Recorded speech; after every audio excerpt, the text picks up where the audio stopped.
Okay, so concept number 1 అయిపోయింది. Concept number 1 basics మొత్తం అయిపోయి ఆల్మోస్ట్ 19-20 పాయింట్స్ ఇచ్చాను. ఆ పాయింట్స్ లో we completed all the basics of foreign exchange management. Now concept number 2 risk management strategy. Risk అని మీకు తెలుసు కదా, ఎఫ్సిఆర్ ఎఫ్సిపి అవి ఉంటే రిస్క్ వస్తుంది. సో ఆ రిస్క్ ని హౌ ఇట్ ఈస్ మేనేజ్డ్ అనేది మనం will see. Okay, so concept number 2 risk management strategies.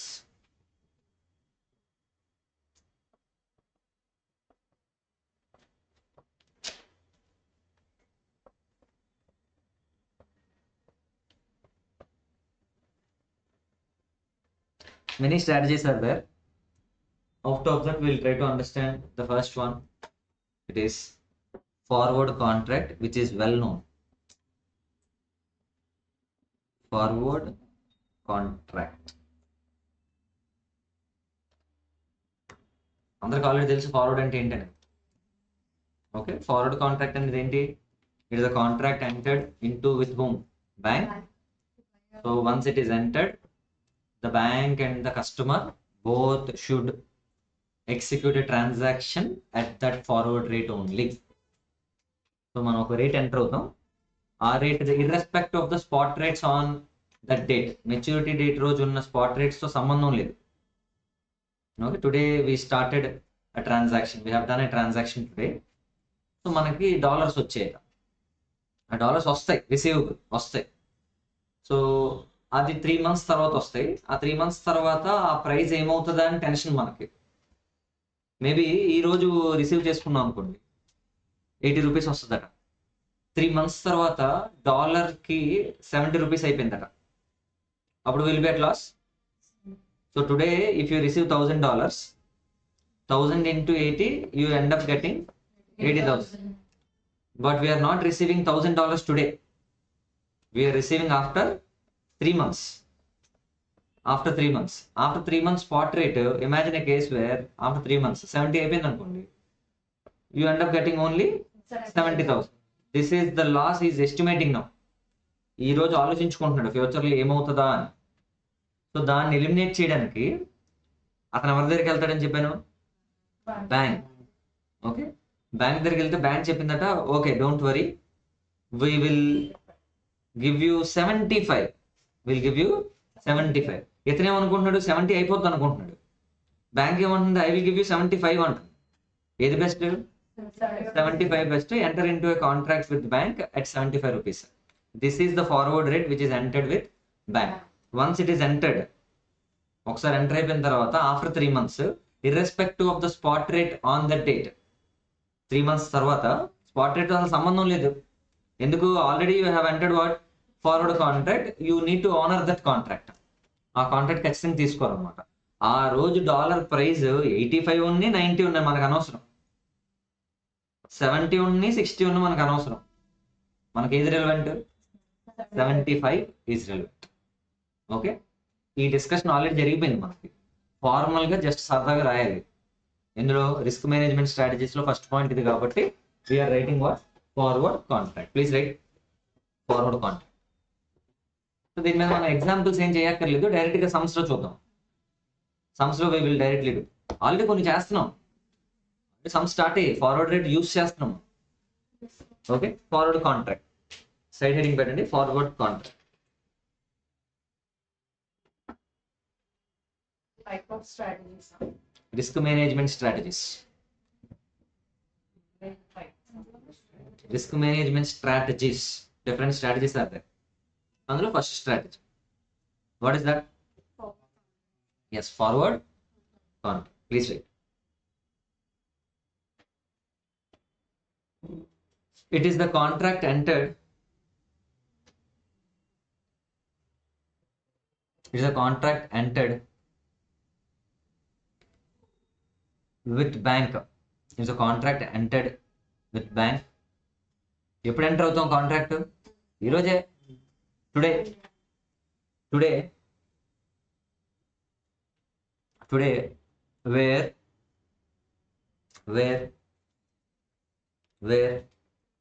bank agrees to buy or sell, where bank agrees to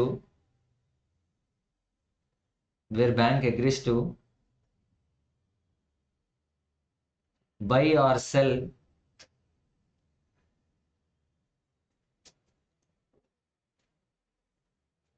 currency, buy or sell a currency at a future date.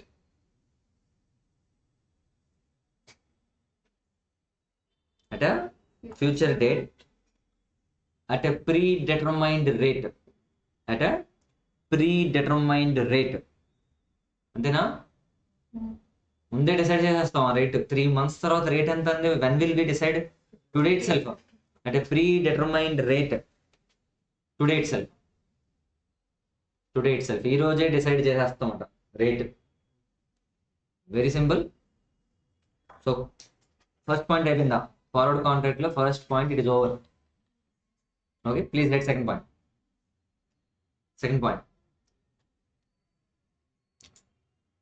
Once a forward contract is entered,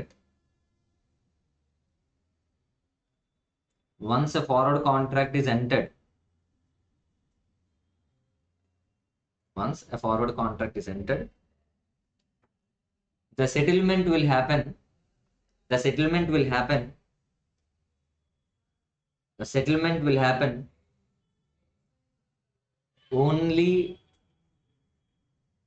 only at the agreed forward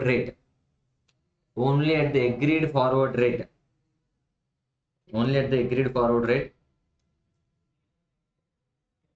Irrespective of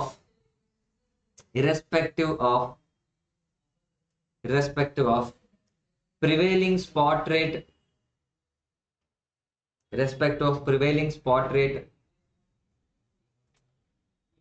on settlement date. అవునా కదా? ఇదే కదా ఇందాల నుంచి చెప్తుంది.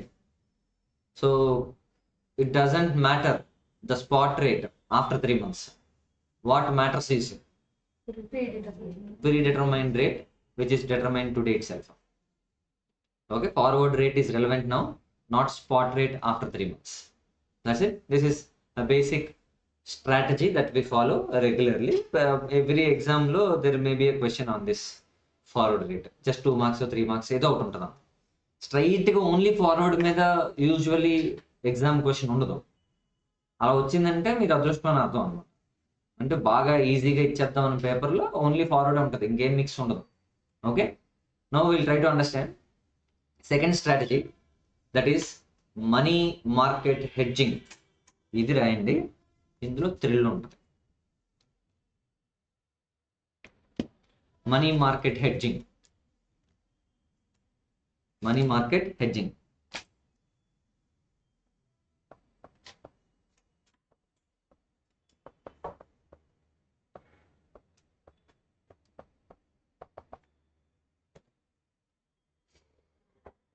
Hedging అంటే దాని meaning ఏంటంటే keeping your self safe. దాన్ని హెడ్జింగ్ అని పిలుస్తారు అనమాట. రిస్క్ ని తగ్గించుకోవడం అని మీనింగ్ అనమాట. ఓకే, మనీ మార్కెట్ హెడ్జింగ్ అంటే మీకు తెలిసింది. Now what is money market? Money market అంటే ఏం లేదు, ద ప్రాసెస్ ఆఫ్ బయింగ్ అనకూడదు, borrowing or lending happens for less maturity period. That may be less than 1 year.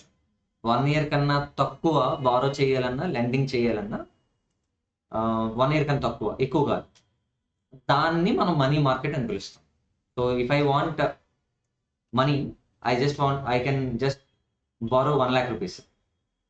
Okay, for 3 months, 6 months, 5 months, 4 months. ఇవన్నీ ఏంటి? Less than 1 year. So less than 1 year if you are able to raise fund or if you are giving fund, so this is called as what? Money market.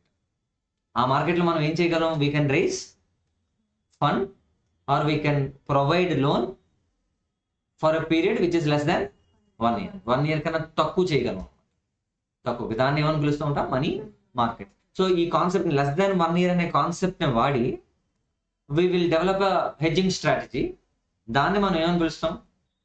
Money market hedging అని పిలుస్తాం. అంటే ఇప్పుడు నేను చెప్పే hedging ప్రాసెస్లో borrowing కానీ lending కానీ less than 1 year జరుగుతుంది. ఎందుకు సార్ బారో చేస్తాం, ఎందుకు లెండింగ్ చేస్తాం అనేది చూద్దాం అందాక. Okay, so just you need to wait for some time.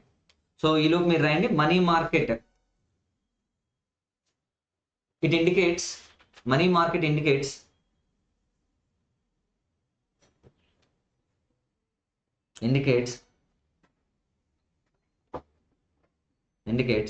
that money market indicates that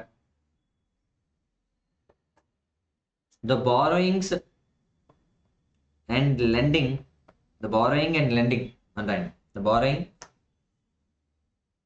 and lending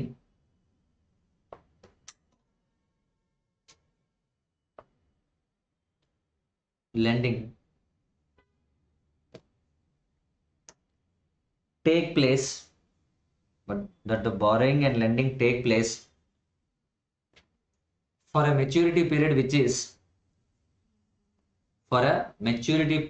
is less than or equal to 1 year. Less than or equal to 1 year.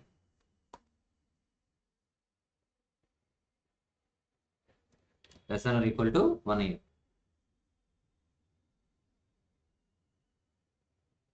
యూజువల్గా risk మనకి ఎప్పుడు వస్తుందని చెప్పాను, risk may be there because we have FCR, FCP, foreign currency receivable కానీ foreign currency payable కానీ ఉన్నప్పుడే కదా మనకి రిస్క్ వస్తుంది.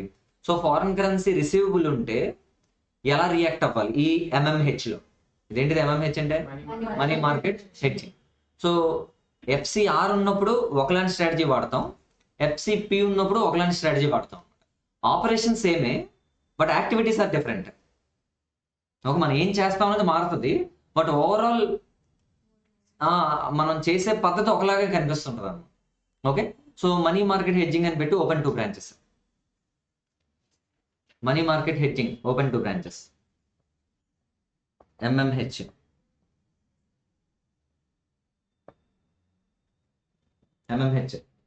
First one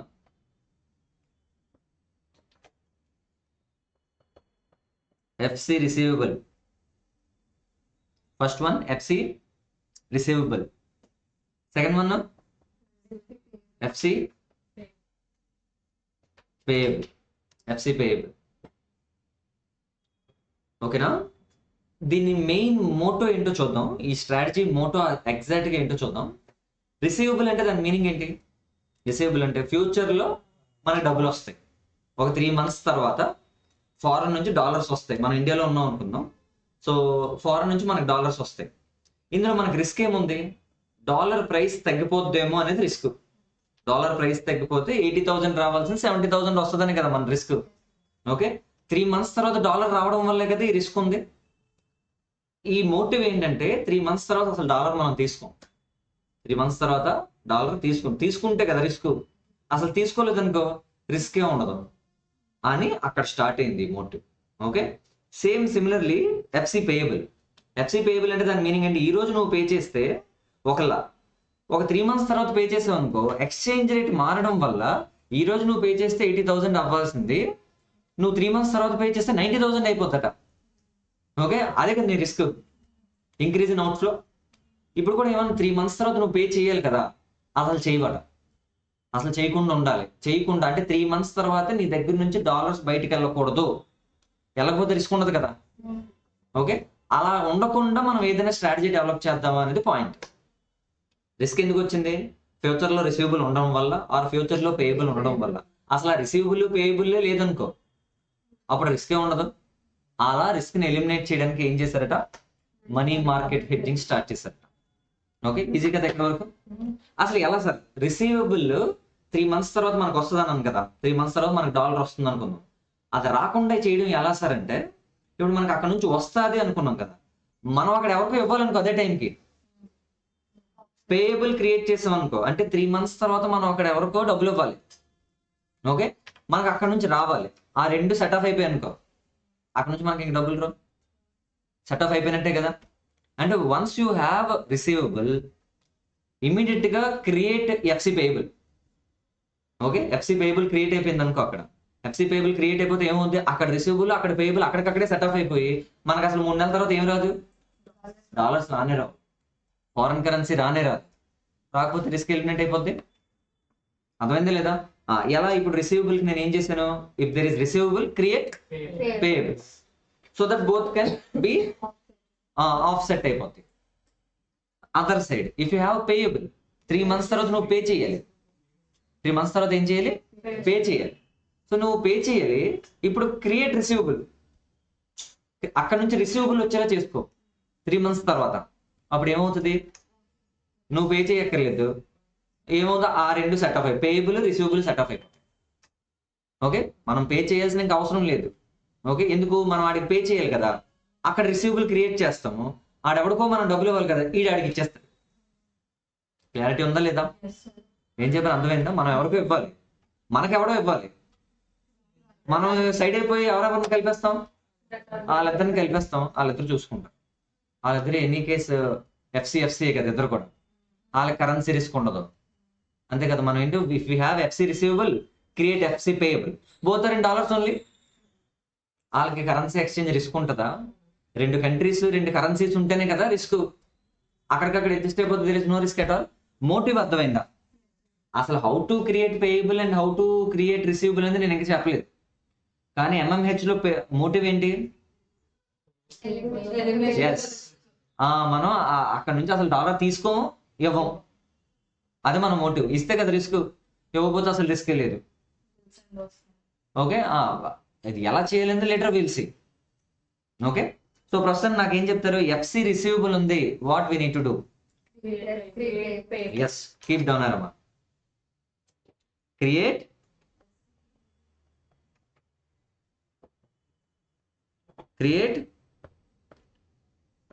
FC payable. ఏ పర్పస్ కి?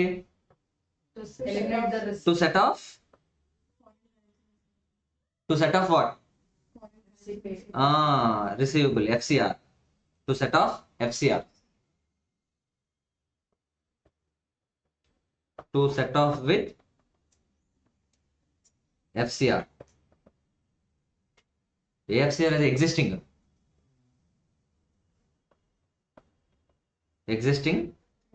FCR. అదర్ సైడ్ ఏం రాస్తుంది? Create FC receivable to set off with FC payable, to set off with FC payable. Easy, huh?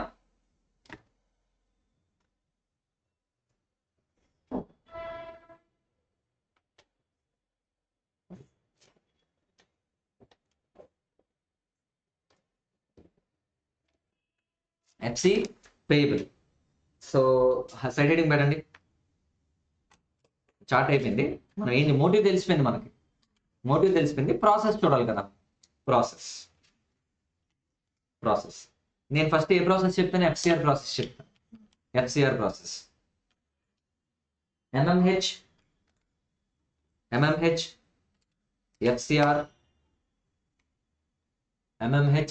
FCR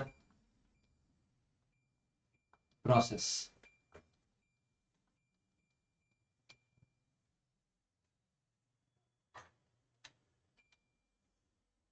MMH FCR process చూస్తున్నాం. Okay, step number 1.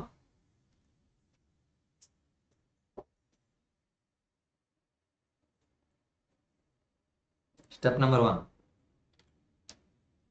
Since we have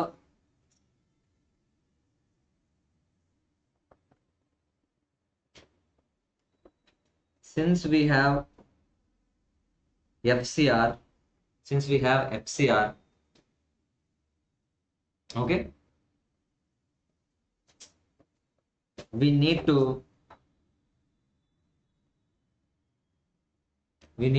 create what? Very good. We need to create FCP by మనం ఎవరికో డబ్బులు ఇవ్వాలంటే మనం బారోయింగే కదా, మనం borrow చేస్తేనే కదా వీ నీడ్ టు రీపే. అంటే ఎఫ్సిబిని ఎలా క్రియేట్ చేయాలి? By borrowing from a bank. By borrowing from a bank. By borrowing from a bank.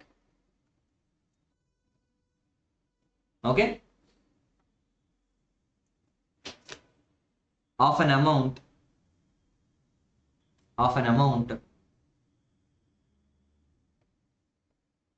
which is equal to present value of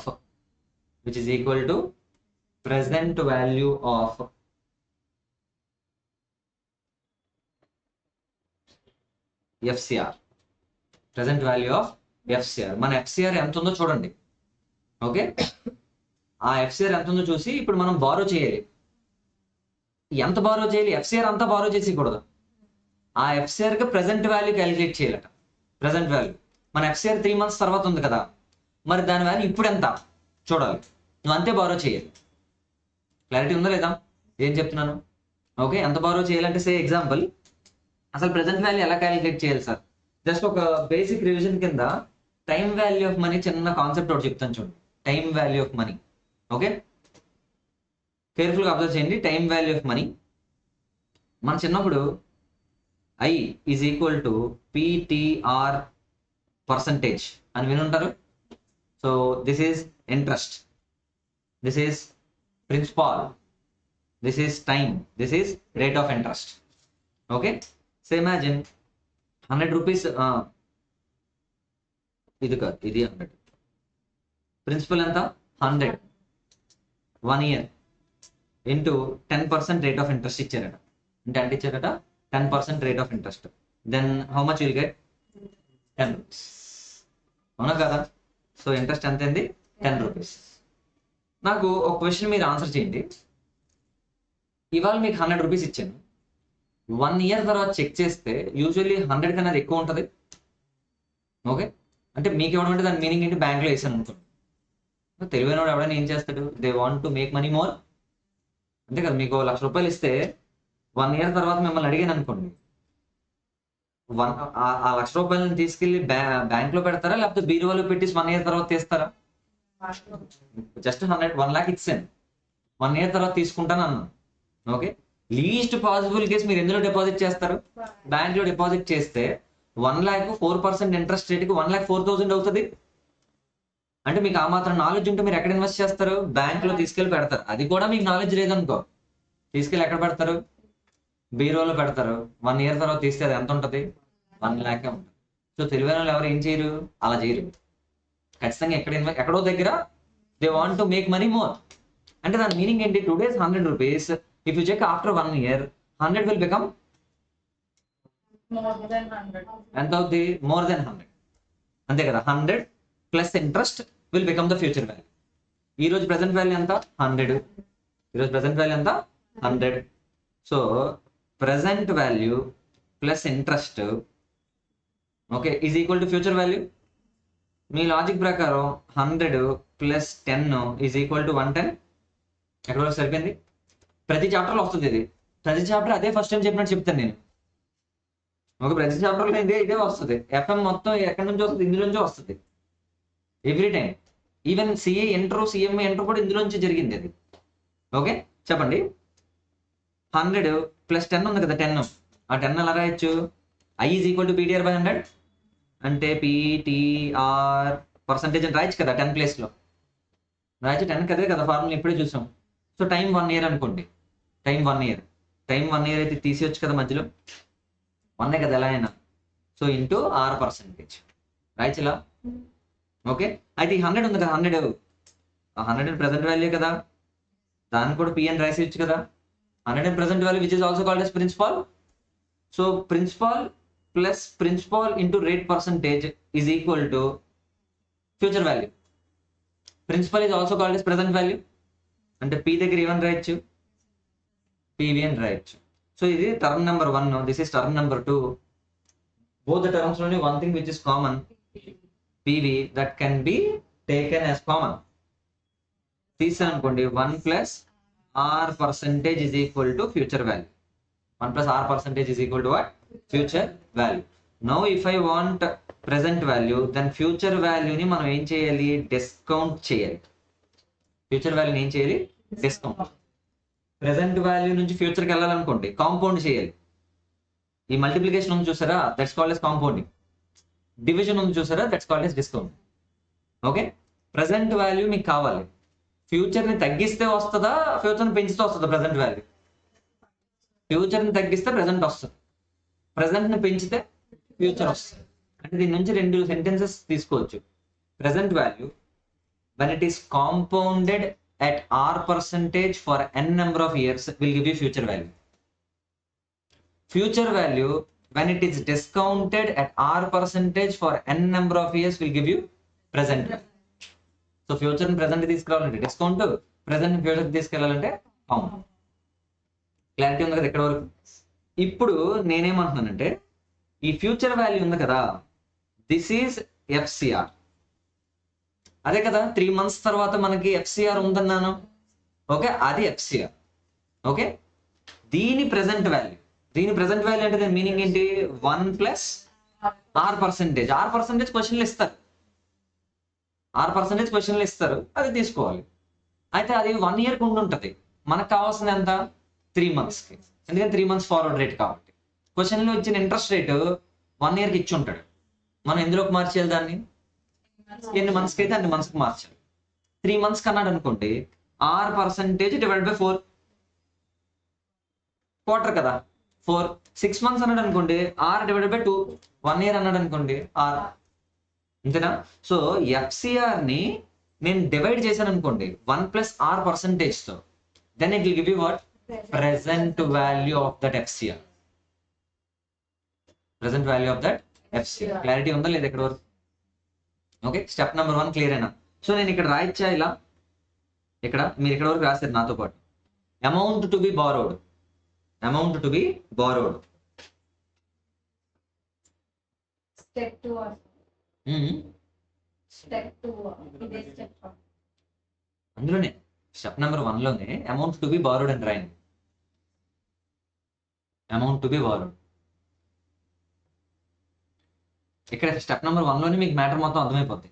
ఎలా చెప్తాను next. So amount to be borrowed is equal to FCR divided by 1 + r అని రాసి ఇక్కడ ఉండండి. FCR divided by 1 + r. ఆ r borrowing రేటే కదా, ఎక్కడ, ఫారెన్ కంట్రీలో. సో ఫారెన్ కరెన్సీలో కదా నువ్వు బారో చేసావు అక్కడ బ్యాంక్లో. సో నీ క్వశ్చన్లో ఇండియన్ బారోయింగ్ రేట్స్ ఇవ్వచ్చు, ఫారెన్ కంట్రీ బారోయింగ్ రేట్స్ ఇవ్వచ్చు, మిమ్మల్ని కన్ఫ్యూజ్ చేయడానికి. అప్పుడు మనం ఏది ఐడెంటిఫై చేయాలి, ఫారెన్ కంట్రీలో బారోయింగ్ రేట్ ఐడెంటిఫై చేయాలి, ఎందుకంటే you are borrowing there. Clarity ఉంది కదా? సో చెప్పండి, 1 + borrowing rate in FC, foreign currency కదా బారోయింగ్ రేట్.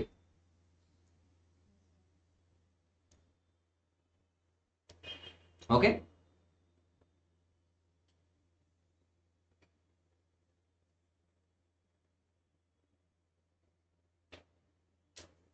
అయితే ఇలా రాయాలి FCR డివైడ్, ఎందుకంటే ఇందాక మీకు రాశాను కదా, present value is equal to future value divide by 1 + r⁴n కదా అది.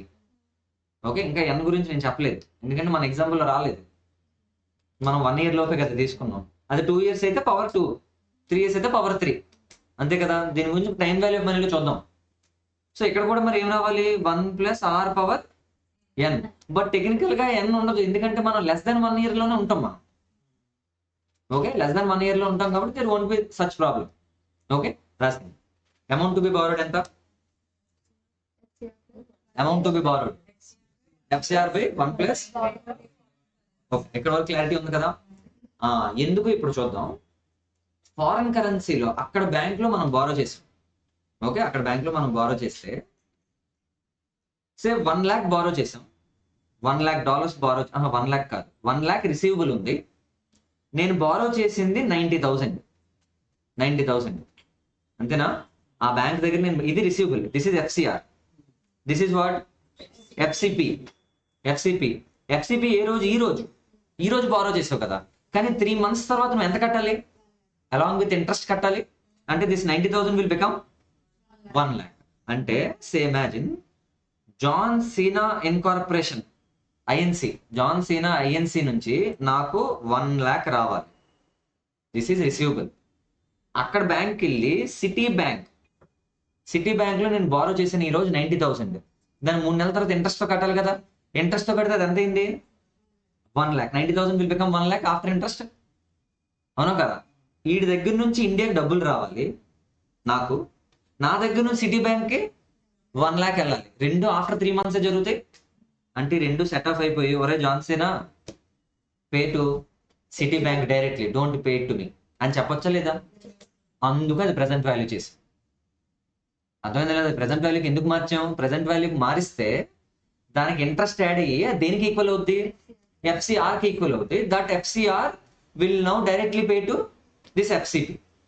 వాళ్ళు హ్యాపీ అయిపోతారు. ఇంకా మిగతాదంతా మనం చూసుకోవడమే. ఇక్కడ వరకు క్లారిటీ ఉంది కదా ఎందుకు ఇలా చేస్తున్నాము? Point number 1. ఓకే, ఇది very important for examination. Okay, easy. Step number 2, please write step number 2. అంటే ఇప్పుడు ఇవ్వాల్సిన కన్నా తక్కువే తీసుకోవాలి లోన్, అంతే కదా? అంతే, ఎందుకు ఇంట్రెస్ట్ ఉంటుంది కాబట్టి. Step number 2. ఓకే సార్, ఇప్పుడు అర్జెంటుగా నువ్వు బారో చేస్తావు, వాడు నీకు ఎంత ఇచ్చాడు? $90,000 ఇచ్చాడు. అది నువ్వేం చేసుకుంటావు? నువ్వు బారో చేస్తావు కదా, అక్కడ నుంచి తెచ్చుకున్నావు. అక్కడ నుంచి తెచ్చుకుంటే ఇండియాకి వస్తాయి కదా అవి. అంటే ఆ మనీని నీ దగ్గర డాలర్లో ఉంచుకుంటావు. నువ్వు అసలు డాలర్లో ఉంచుకుంటే టైం వేస్ట్. అలాగని చెప్పి డాలర్లు ఇండియాలో డిపాజిట్ చేయగలవా? డాలర్ నీ దగ్గర ఉన్నాయి, బ్యాంక్కి వెళ్ళి డాలర్ డిపాజిట్ చేసావట. It's not possible. అంటే you cannot invest in dollar in India. అంటే ఖచ్చితంగా నువ్వేం చేయాలి? ఆ డాలర్ ఇందులోకి మార్చేది రూపీలోకి మార్చేది. ఓకే, ఇప్పుడు నువ్వేం చేయొచ్చు? ఈ రూపీని తీసుకెళ్లి బ్యాంకులో ఇవ్వచ్చు. ఎందుకంటే నువ్వు తీసుకెళ్లాల్సిన దీన్ని కూడా 3 నెలల తర్వాత తీసుకెళ్ళాలి. అంతా 3 months తర్వాతే చూడాలి. అంటే అందాక నీ దగ్గర ఉన్నాయి $90,000, $90,000. You are not suppose to hold that $90,000 in your hands. You just need to convert that into rupees and that rupees should be deposited in a bank which is there in India. ఇండియాలో deposit చేసేస్తావు. 3 నెలలు అవుతావు. అప్పుడు Indian bank ఏం చేస్తుంది? నీకు interest ఇస్తుంది. పండగ చేసుకుంటాం. అయిపోయింది సమ్మ. 3 నెలలు అయిపోయింది. తర్వాత ఏమవుద్ది? ఆడాడు అక్కడ సెటిల్ చేసుకుంటారు. మన డబ్బులు మనకు వచ్చేస్తాయి. ఓకే, మన డబ్బులు హ్యాపీగా మనకి వచ్చేస్తాయి. క్లారిటీ ఉందా లేదా? So in this way we can eliminate the risk of FCR or FCP. Okay, ఎగ్జాక్ట్గా ఎఫ్సిపికి రివర్స్లో చేస్తాం. ఎందుకంటే అక్కడ నుంచి డబ్బులు రావాలి కదా, మనం డిపాజిట్ చేస్తాం. ఈజీనా ఇక్కడ వరకు? So please write step number 2.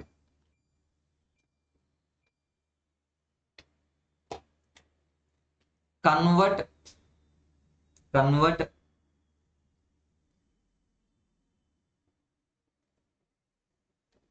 foreign currency borrowings. Convert foreign currency borrowings already made. Already borrow చేసావు కదా స్టెప్ నెంబర్ 1లో. ఇంటూ ఇందులోకి మార్చాలి. Yes, into home currency. 3 నెలల తర్వాత మారుస్తావు, ఈరోజు మారుస్తావా? మీకు ఇలాంటి థాట్స్ అన్ని ఇక్కడ రావు, అక్కడ వస్తాయి. ఏ రేటుకి మార్చాలి దీన్ని? తెలివైన ఎవడైనా 3 నెలలు మార్చడం వల్ల నీ డాలర్ నువ్వేం చేసుకుంటావు? దాన్ని ఖాళీగా ఉంచే కన్నా నువ్వేం చేయాలి? తీసుకెళ్ళి ఎక్కడ డిపాజిట్ చేయాలి? బ్యాంకులో వేసుకుని డబ్బులు వస్తాయి. అదే కదా మనీ మార్కెట్ అంటే. తక్కువ మెచ్యూరిటీ పీరియడ్ డిపాజిట్ చేసేయడమే కదా. ఇప్పుడు చెప్పండి నాకు ఆన్సర్. అక్కడ నుంచి బారోయింగ్స్ వచ్చాయి, దాన్ని ఇమీడియట్గా ఏం చేయాలి? Convert into home currency using very good spot rate. Right, using spot rate today. Using spot rate today. Okay, అయితే ఈ సమ్ ఇంకా అయిపోలేదు. టెక్నికల్గా అయితే ఇన్ఫ్యాక్ట్ అయిపోయినట్టే. ఓకే, మనం ఈ డబ్బులు నువ్వు డిపాజిట్ చేసుకుంటావా లేకపోతే ఇంక దేనికో వాడుకుంటావు, నీ ఇష్టం.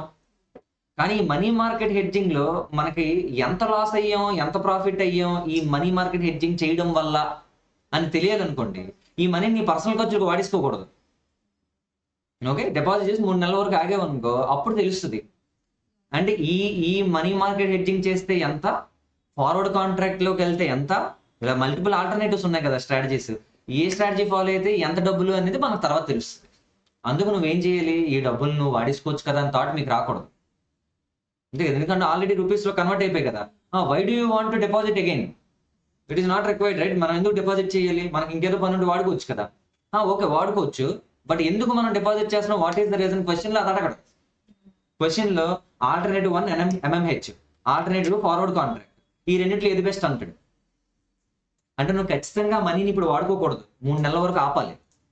అప్పుడే కదా రెండు కంపారబుల్ అవుతాయి. ఫార్వర్డ్ కాంట్రాక్ట్ 3 నెలలు ఆగాలి, MMH 3 నెలలు ఆగాలి. అందుకు నువ్వు డిపాజిట్ చేస్తావు. డిపాజిట్ ఎందుకు చేస్తున్నావు చాలా చాలా ఇంపార్టెంట్. ఓకే, రియాలిటీలో డిపాజిట్ చేయాల్సిన అవసరం ఉందా? అసలు అవసరమే లేదు. మన క్వశ్చన్లో అవసరం అది. ఎందుకు మన క్వశ్చన్లో అవసరం అంటే అది క్వశ్చన్లో అడుగుతాడు, లాస్ ఎంత, ఫార్వర్డ్ కాంట్రాక్ట్ అయితే ఏంటి, MMH అయితే ఏంటి అని అడుగుతాడు, కాబట్టి నువ్వు చెయ్యాలి. సో గుడ్గా స్టెప్స్ ఇవి ఉన్నాయి కదా, ఖచ్చితంగా ఇలా చేయాలంటే అవసరం లేదు. ఎందుకంటే ఆల్రెడీ డబ్బులు ఎందులోకి మారిపోయి, కేసులోకి మారిపోయి, మనకు అవసరం మనకు వచ్చింది ఈ రోజే. ఓకే, అయినా స్టెప్ 3 రాయాలి కాబట్టి we will write step 3. Step 3, deposit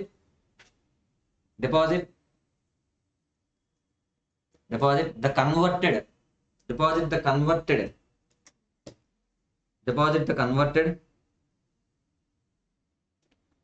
amount in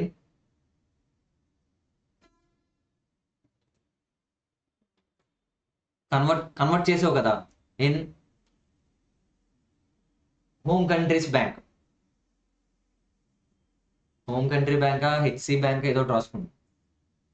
okay, home కంట్రీలో కదా అది డిపాజిట్ చేయాలి.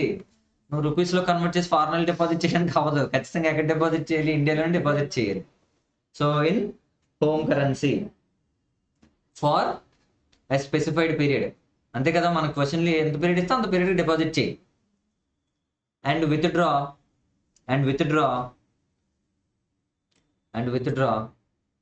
అవును, నువ్వు డిపాజిట్ చేసేవాడు ఏమిస్తాడు నీకు? ఇంట్రెస్ట్ ఇస్తాడు. And withdraw along with interest.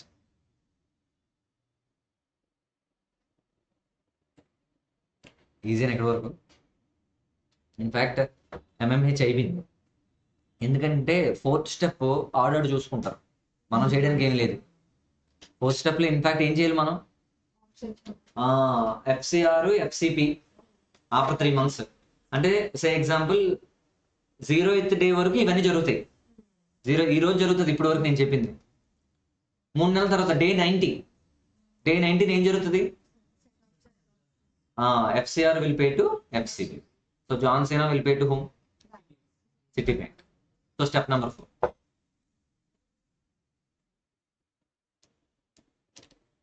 Step number 4 ఎప్పుడు స్టార్ట్ అవుతుంది? At the maturity date. Step number 4 అని పెట్టి at maturity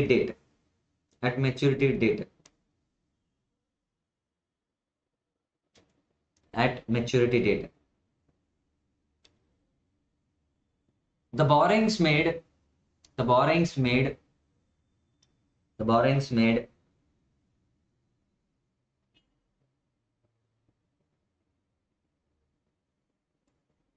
in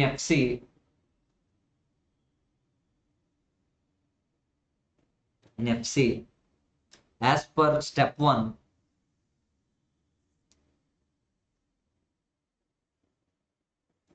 will be repaid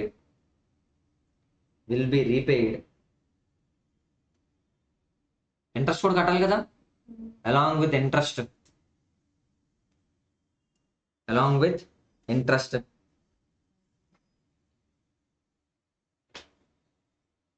using ఏం వర్డ్ చేస్తాం? Foreign currency receivable. ఏ రోజు జరుగుతుంది ఇదంతా? మెచ్యూరిటీ డేట్ రోజు జరుగుతుంది. అది ఆల్రెడీ రాసినట్టున్నారు కదా పక్కన. That's it. ఈజీనా? FCR easy. FCP కూడా చూద్దామా, లేదా సమ్ చేసి చూద్దామా?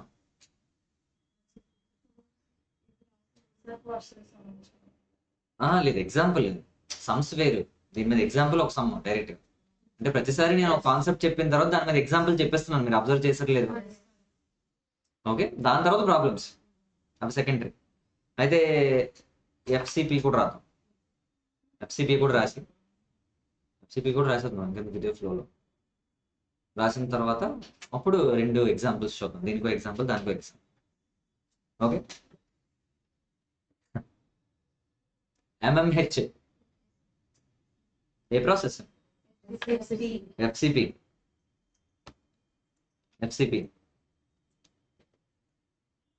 సీక్వెన్స్ బాగా అబ్జర్వ్ చేయండి, దీని తర్వాత ఏం చేస్తున్నాం మనం. ఓకే, స్టెప్ నెంబర్ వన్ చెప్పండి. Since we have FCP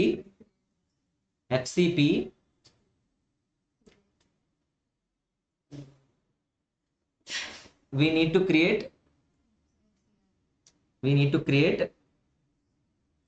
FCR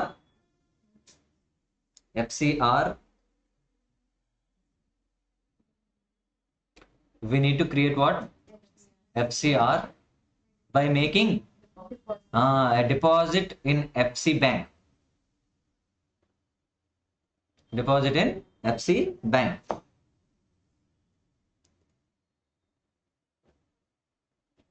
నువ్వు చేసిన డిపాజిట్ దేనికి మ్యాచ్ అవ్వాలి? 3 నెలల తర్వాత. ఈ రోజు నువ్వు డిపాజిట్ చేస్తున్నావు, నీకు ఇంట్రెస్ట్ వస్తుంది. 3 months తర్వాత దేనికి మ్యాచ్ అవ్వాలి? పేయబుల్ కి మ్యాచ్ అవ్వాలి, అంతే కదా? కాన్సెప్ట్ సేమే కదా. రాయండి, amount to B deposited, amount of FC to be deposited,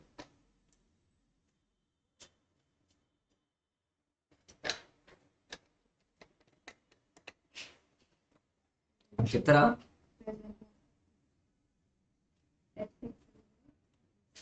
FCP by 1 plus ఇందాక బారింగ్ రేటు, ఇప్పుడు చేస్తుంది నువ్వేంటి? Deposit rate. So deposit rate కదా చేయాలి, డిపాజిట్ కదా ఇది. 1 plus deposit rate in FC.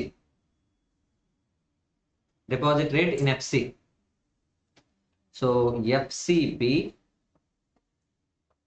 divided by 1 plus R power n.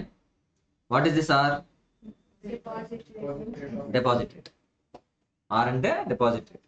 ఇదేనా?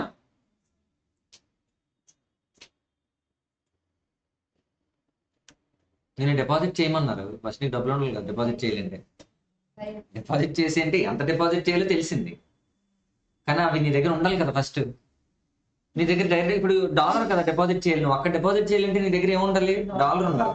కానీ అసలు నీ దగ్గర డాలర్ ఉందా? లేదు. అంటే first you need to buy dollar here. ఇక్కడ నువ్వు ఏం చేయాలి? ఇండియాలో డాలర్ కొనాలి. ఏది వాడి కొనాలి? రూపీస్ వాడి కొనాలి, ఎందుకంటే నీ దగ్గర ఉన్న రూపీస్ కాబట్టి. Okay, first you need to give rupees, get the dollars, and those dollars are to be deposited in city bank for foreign currency deposit rate. ఆ రేట్కి డిపాజిట్ చేయాలి, అంతే కదా? Right. Step number two.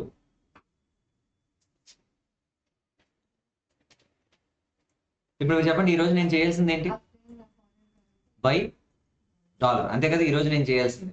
By applying spot rate and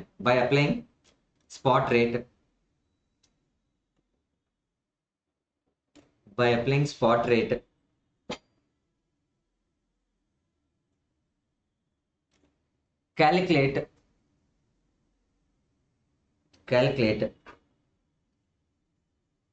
the amount of home currency required.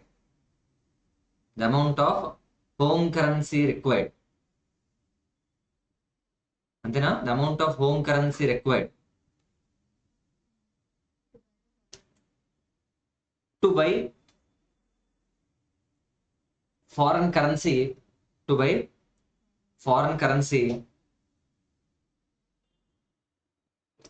that can be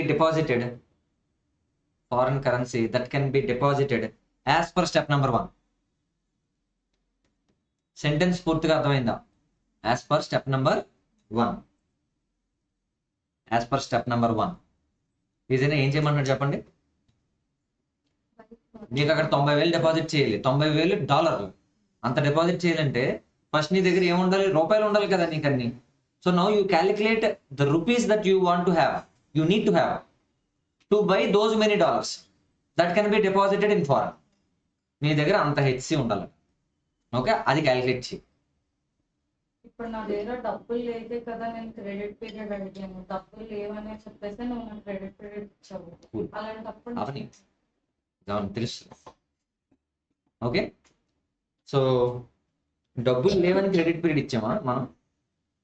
మన దగ్గర డబ్బులు ఉండొచ్చు. సే example, మీరు చాలా మంది ఫీజ్ కట్టడానికి 1 నెల రోజులు టైం అడుగుతారు. మీ దగ్గర డబ్బులు లేక అడగరు, డబ్బులు ఉంటాయి కానీ ఎప్పుడు కడతారు? నెల రోజుల తర్వాతే కడతారు. ఓకే, డబ్బులు లేకే మనం క్రెడిట్ పీరియడ్ తీసుకోం. అవునా? అందరూ ఏమనుకుంటారు, ఎంత లేట్గా పేమెంట్ చేస్తే అంత మంచిదని చేస్తారు. ఓకే, చాలా మంది ఉన్నారు, సే మన కాలేజీలో చదువుతున్న చాలా మంది రిచ్ పీపుల్ ఉన్నారు. వాళ్ళు కూడా ఏమడుగుతారు, 2 ఇన్స్టాల్మెంట్స్ 3 ఇన్స్టాల్మెంట్స్ అడుగుతారు. రీజన్ ఏంటి? రీజన్ డబ్బులు ఉంటే వెంటనే ఇచ్చి కదా, అలాగాడ అలా ఇవ్వరు. ఓకే, సో క్రెడిట్ పీరియడ్ తీసుకున్నాం అంటే మనం పేదవాళ్ళం అని కాదు. It doesn't mean we are poor so that we are taking credit period. ఇదే డబ్బులు ఉండొచ్చు అయినా తీసుకుంటాం. Okay, easy. Next one. So second point అర్థమైందా లేదా? Second point. Come to third point, step number 3. Hedging చేస్తున్నాము అంటే మనం రిస్క్ తగ్గించుకుంటున్నాం. మనం పేదోళం కాబట్టి రిస్క్ తగ్గించుకోవట్లేదు. డబ్బులు ఉన్నాయి కదా ఎంతైనా పర్లేదు అని అనుకో కదా నువ్వు. ఓకే, నీకు రిస్క్ వచ్చింది, నువ్వు బాగా డబ్బున్నోడివే, ఎక్స్చేంజ్ వల్ల ఏం జరిగింది? లాస్ వస్తుంది. డబ్బున్నా కదా నాకెందుకు లాస్ వస్తే వచ్చింది అనుకుంటావా? అలా అనుకో, అవునా కదా?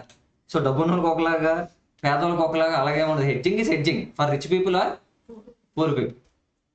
ఓకే, డబ్బులు ఉన్నాయి కదా పడేస్తామా ఇష్టం వచ్చినట్టు? అవునా కదా?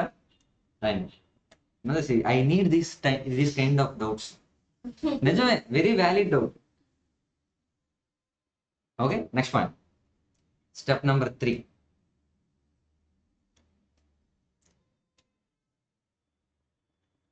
ఓకే, స్టెప్ నెంబర్ 3 ఇప్పుడు చూడండి.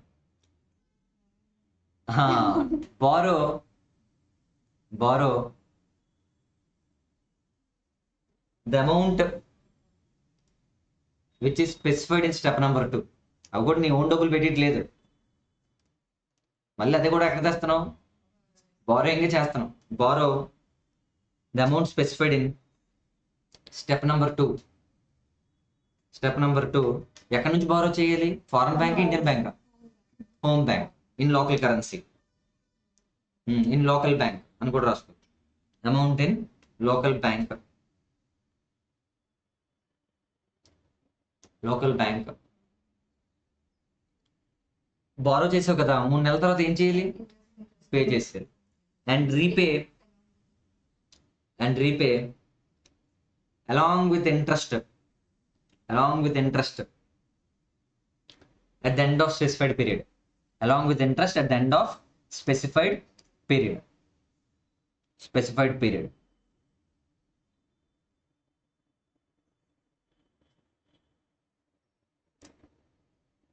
అంతేనా? చూడండి ఇక్కడ ఏం జరిగింది చూడండి. యూజువల్గా మనం 3 నెలల తర్వాత డబ్బులు కట్టాలి. 3 నెలల తర్వాత నాకు హోమ్ కరెన్సీ పాకెట్ నుంచి బయటకు వెళ్తుంది, అంతే కదా? 3 నెలల తర్వాత హోమ్ కరెన్సీ పాకెట్ నుంచి బయటకు వెళ్ళి డాలర్లు తీసుకొని వాడికి ఇవ్వాలి. దాని బదులు నేనేం చేశాను, వాడికి ఇవ్వకుండా అదే హోమ్ కరెన్సీని మన బ్యాంకులో బారో చేసి మన బ్యాంక్కి ఇస్తున్నాను. అంటే బోత్ రూపీస్లో నుంచి చూసారా? ఇక్కడ బోత్ రూపీస్లో ఉంచడం వల్ల ఏమి ఎక్స్క్లూడ్ అయిపోద్ది, ఏమి ఎలిమినేట్ అయిపోద్ది? ఎక్స్చేంజ్ రిస్క్ ఎలిమినేట్ అయిపోద్ది. సో 3 నెలల తర్వాత నేను ఏం చేయాలి? యూజువల్గా రూపీస్ పెట్టి డాలర్ కొని వాడికి ఇవ్వాలి, అదే కదా పేబుల్ అంటే. కానీ నేను అలా చేయట్లేదు. ఈరోజే మన బ్యాంక్ దగ్గర బారో చేసి, ఓకే, దాన్ని డాలర్లోకి మార్చి అక్కడ డిపాజిట్ చేసి దాని నుండి set of చేసుకోమంటున్నాను.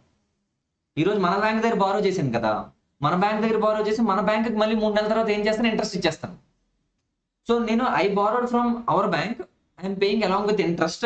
Both are happening in rupees only, so that there is no foreign currency involvement. Once there is no foreign currency involvement, there won't be any risk at all. అలా రిస్క్ని eliminate చేశాను. Clarity ఉందా లేదా? అందుకే ఇక్కడ ఏం జరిగింది, ఎంత నాకు కావాలో చూశాను, అంత ఎక్కడి నుంచి బారో చేసాను, బ్యాంక్ నుంచి బారో చేసాను.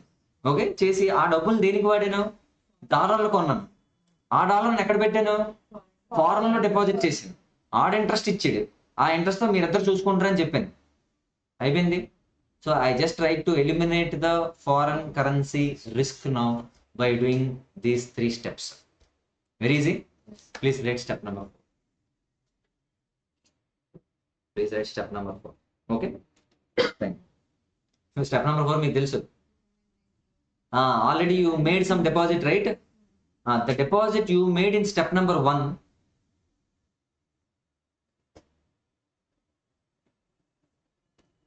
The deposit you made in step number 1 will be realized. Will be what? Realized. Will be realized. Will be realized.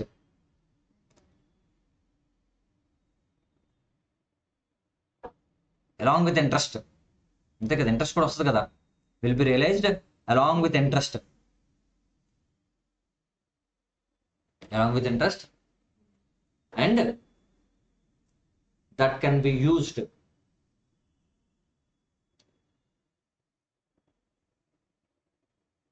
to set off FCP. That's it. I do. Very beautiful. Easy now. So with this concept we have done with MMH FCP.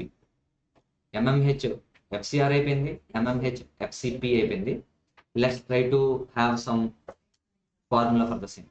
Example for the same. Example formula. Okay.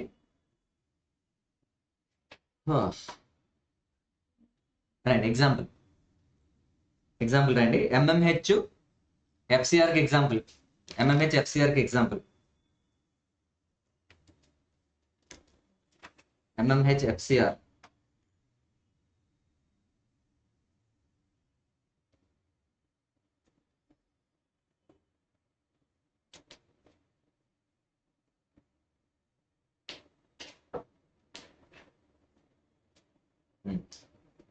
చెప్పండి. నేను చెప్పాలి. Point number 1 right. Question అందులో కొన్ని points నేను చెప్పేస్తున్నాను. Direct question మొత్తం dictate చేయట్లేదు, మీకు హింట్స్ ఇస్తున్నాను. క్వశ్చన్లో hints. It is a UK based company. ఇది పాస్ట్ ఎగ్జామినేషన్ క్వశ్చన్. ఇన్స్టిట్యూట్కి చాలా ఇంట్రెస్ట్. ఇది బోల్డ్ సార్లు వచ్చింది, ఒకసారి 2 సార్లు కాదు. అందుకే ఇది డైరెక్ట్గా ఎగ్జాంపుల్ ఇంక్లూడ్ చేసింది.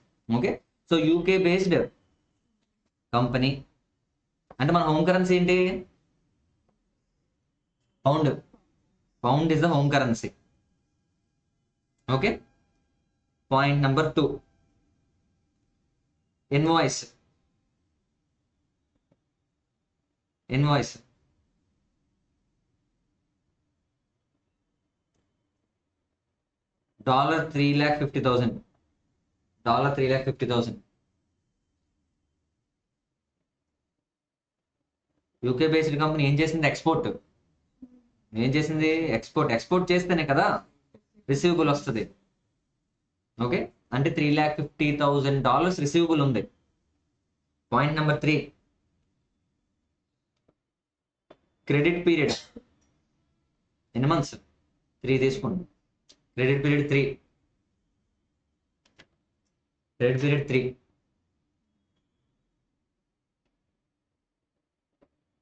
London exchange rates. లండన్లో ఎక్స్చేంజ్ రేట్స్ చూస్తున్నాం మనం ఇప్పుడు. ఓకే, లండన్లో ఎక్స్చేంజ్ రేట్స్.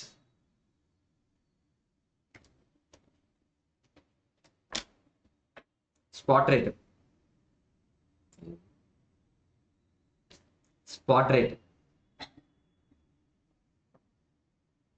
ఎస్ఆర్. లండన్లో మనకిచ్చిన కోట్, డైరెక్ట్గా మనకిచ్చిన కోట్ $/పౌండ్ ఇచ్చారు. Indirect quote. ఎందుకు, మనం లండన్లో ఉన్నాం, పౌండ్ ట్రేడ్ చేస్తాం, అంటే ఇండైరెక్ట్ కోట్. అది ఏ కోడ్ అని మనకు అనవసరం. అవసరం లేదు, చెప్పిన ఆన్సర్ సేమ్ అన్నాను కదా మొన్న, నిన్నే ప్రూవ్ చేసింది. అది ఏ కోడ్ అని మనం అసలు భయపడక్కర్లేదు. డినామినేటర్లో ఏముందో చూస్తే చాలు. డినామినేటర్లో ఏముంది? పౌండ్ ఉంది అంతే.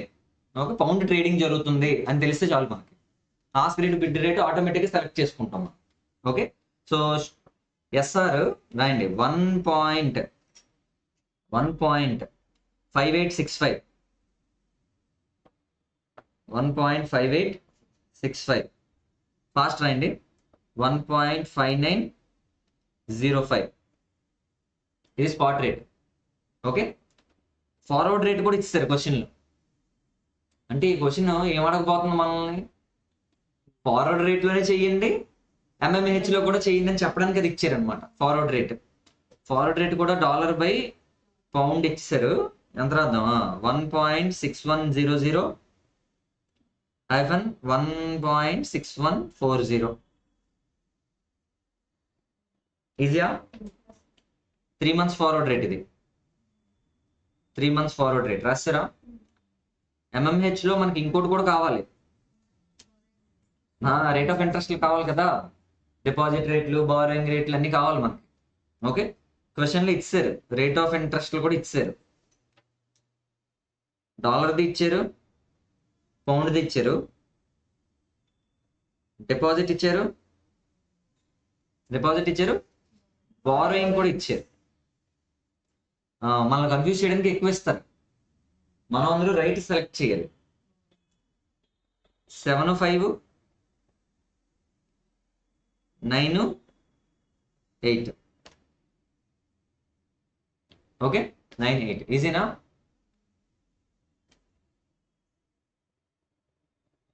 Show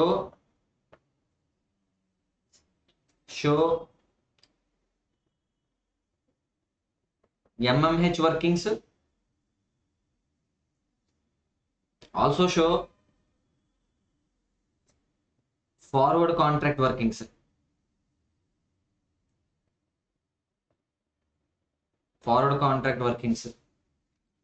And suggest.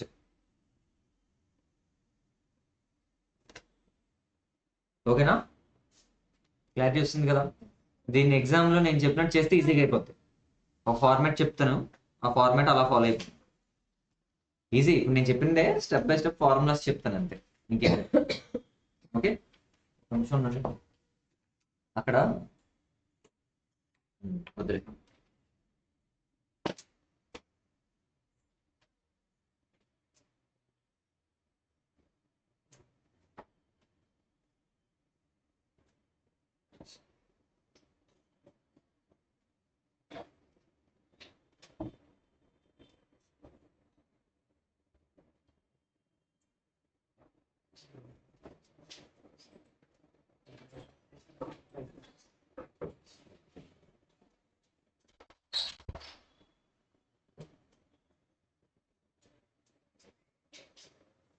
Yes.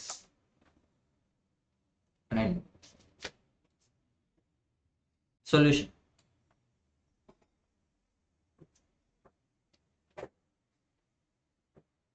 As per the question,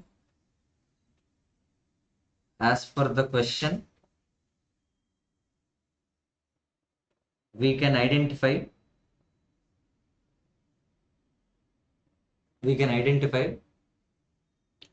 there is what? FCR.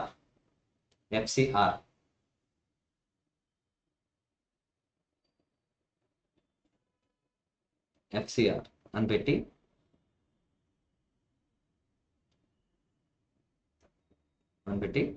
ఇలా రాస్తాం కదా. Statement sowing MMH calculations. Statement showing what? MMH calculations. Okay. Particulars.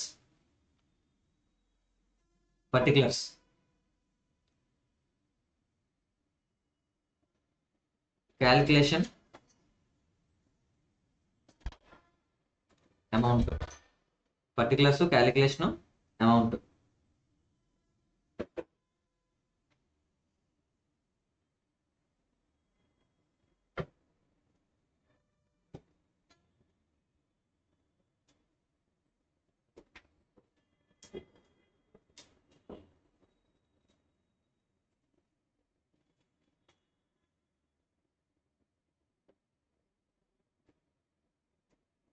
Okay, particulars లో రాయండి. Particulars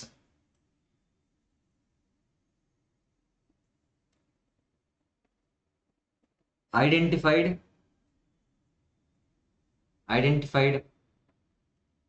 FCR, identified FCR. Okay, ఇదంతా ఎప్పుడు జరుగుతుంది?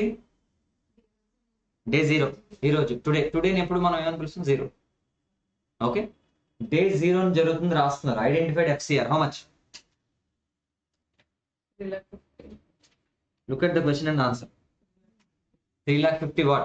dollars. Yes, dollars. $350. ఈజీనా? Second one ఏం చేయాలి? డాలర్ రిసీవబుల్ ఉంది కాబట్టి we need to create what? Payable. Create matching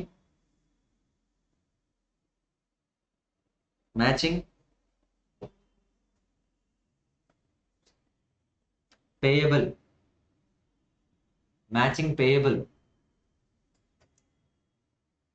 అక్కడ పేయబుల్ అంటే బారోయింగ్ కదా, బై బారోయింగ్ ఇన్ యుఎస్ లో కదా బారో చేయాలి, ఫారెన్ కరెన్సీలో బారో చేయాలి. ఓకే, ఇప్పుడు మీరు క్వశ్చన్ చూసి చెప్పండి. ఫారెన్ కరెన్సీలో బారోయింగ్ అంటే డాలర్ లోన్ బారోయింగ్ రేట్ ఎంత? 9%. At the rate 9% per annum. కానీ ఎన్ని మంత్స్ కి? 3 months. Yes, for 3 months. Okay, for 3 months. ఈజీనా? క్యాలిక్యులేషన్ మీకు బాగా తెలుసు, ఫార్ములా మీకు తెలుసు. ఎఫ్సిఆర్ డివైడెడ్ బై అంటే $350,000 డివైడెడ్ బై 1 + 9/4.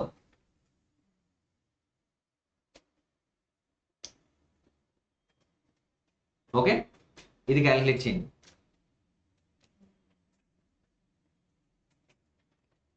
క్విక్గా 9/4 అంటే 2.25 కదా, 1 + 2.25% డినామినేటర్.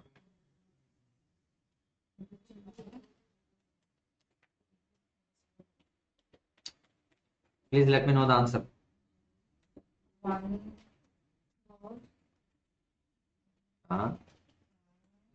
1 crore. 3,50,000 డిస్కౌంట్ చేస్తే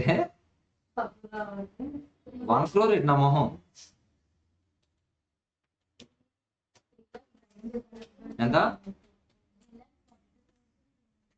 ఎంత? పాయింట్ తర్వాత కూడా చెప్పు. 298.29. ఎస్, 29. సరిపోయిందా? ఓకే, ఇదేంటిది? ఇదేంటి? ఎఫ్సిపి. మనం బారోయింగ్ చేయవలసింది. ఓకే, మనం బారోయింగ్ చేయాల్సింది. మనం ఇప్పుడు ఎంత బారో చేసినట్టు లెక్క? $342,298.29 బారో చేసాం. ఆ బారో చేసి సైలెంట్ ఊరుకుంటాం, తీసుకొచ్చి ఇండియాలో పట్టుకొచ్చేస్తాం. అది పట్టుకొచ్చేది డాలర్ బారో చేసి నువ్వేం చేసుకుంటావు అక్కడ? సో ఏం చేయాలి? Step number 3, convert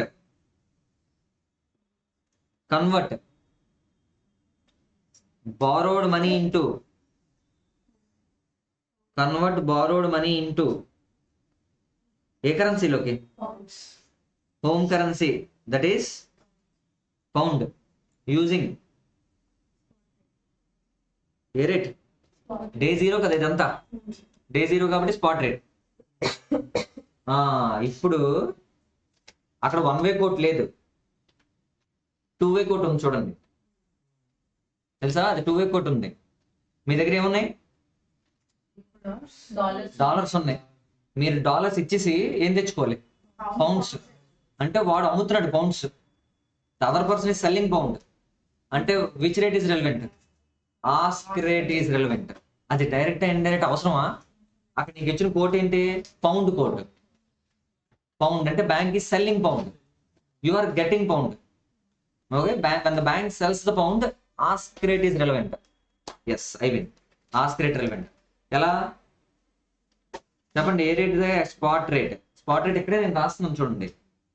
$1 is equal, 1 pound is equal to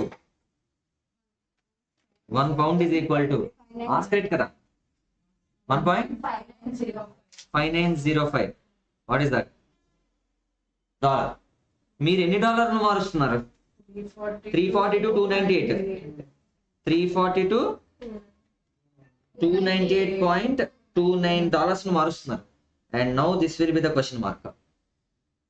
okay, సరిపోయిందా? క్యాలిక్యులేషన్ దగ్గర ఏం రాయాలి? 242 298.29 డివైడెడ్ బై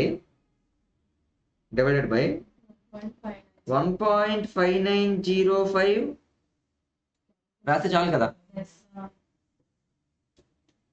215,214.26 pounds వస్తుంది. ఎంత?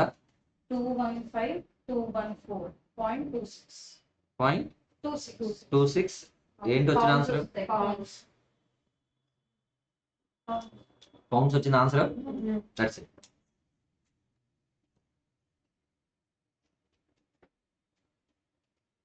ఈ పౌండ్స్ ను వాడించుకోవచ్చా? వాడించుకోకూడదు. ఎందుకు వాడుకోకూడదు చెప్పాను ఇందాక. కంపేర్ చేయాలి కాబట్టి మీకు డిపాజిట్ చేయాలి దీన్ని. సో స్టెప్ నెంబర్ 4 ఇక్కడ, అంటే మనం ఫాలో అవుతుంది దాంట్లో ఏం చేయాలి? దీన్ని వెంటనే డిపాజిట్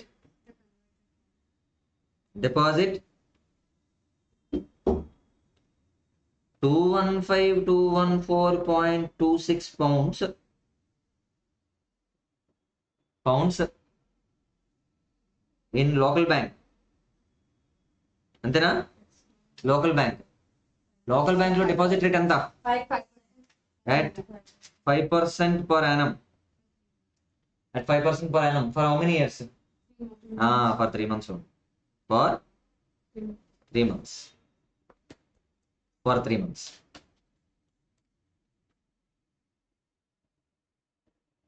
ఎంత డిపాజిట్ చేయాలి? అంతే కదా, 214.26. 214 కదా ఇది.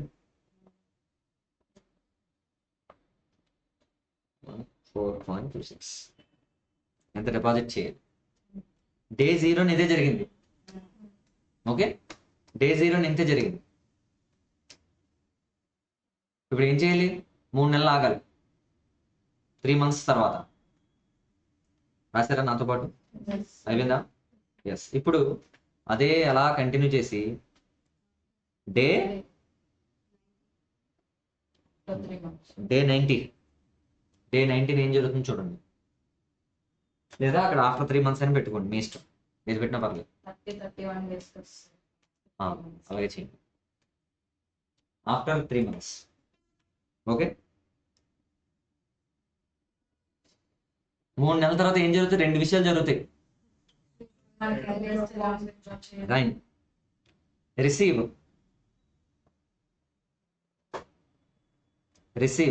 ఎంత వస్తుంది? USD 3,50,000 ఎవరి దగ్గర నుంచి? రిసీవబుల్ దగ్గర నుంచి.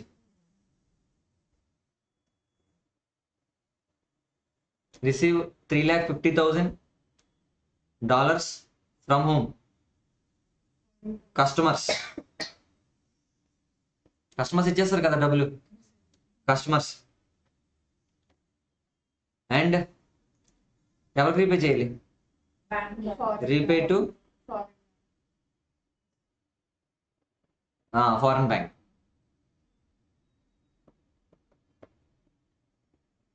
ఫారెన్ బ్యాంక్ కి రీపే చేయాలి. ఎంత రీపే చేస్తున్నావు? 3,50,000 అక్కడ వచ్చింది, అక్కడ కలా సెట్ అయిపోయింది. 3,50,000 అయిపోయింది. డే 19 ఇంకోటి కూడా జరుగుతుంది. ఇక్కడ నువ్వు డిపాజిట్ చేసావు సమ్వేర్ ఎంత డిపాజిట్ చేసావు? 215 మరి దానికి ఏమొస్తుంది నీకు? ఇంట్రెస్ట్ వస్తుంది. రైట్.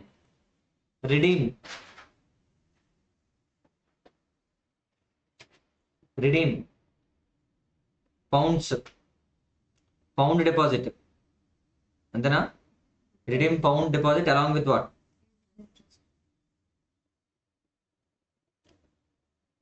Along with interest. చెప్తారా ఎంత ఇంట్రెస్ట్?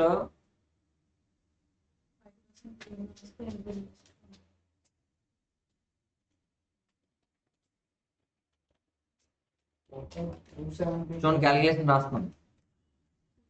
2690 నువ్వు డిపాజిట్ చేసిందంత 216 పాయింట్ 214.26. దీనికి ఏమైనా అయిపోద్ది? ప్లస్ ఇంట్రెస్ట్ రేట్ ఎంత? 5%. 5% డివైడెడ్ బై 3 కదా?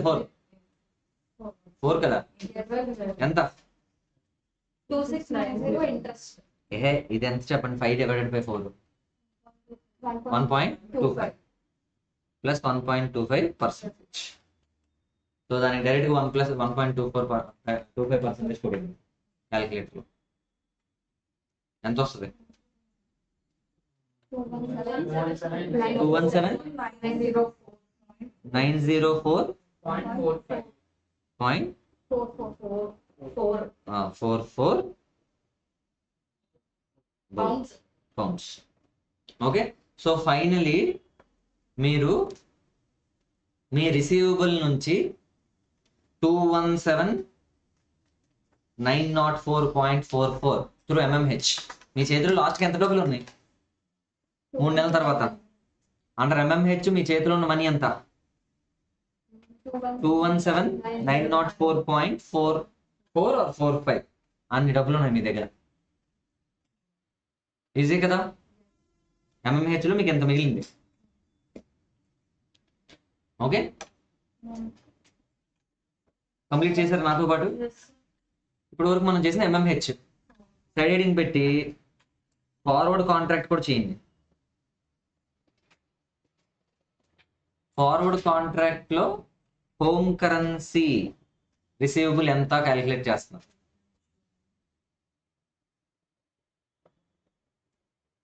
ఫార్వర్డ్ కాంట్రాక్ట్ లో హోమ్ కరెన్సీ రిసీవబుల్ ఎంత చూస్తున్నారు?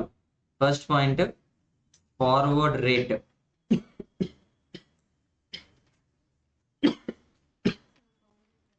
Forward rate dollar by pound ఎంత?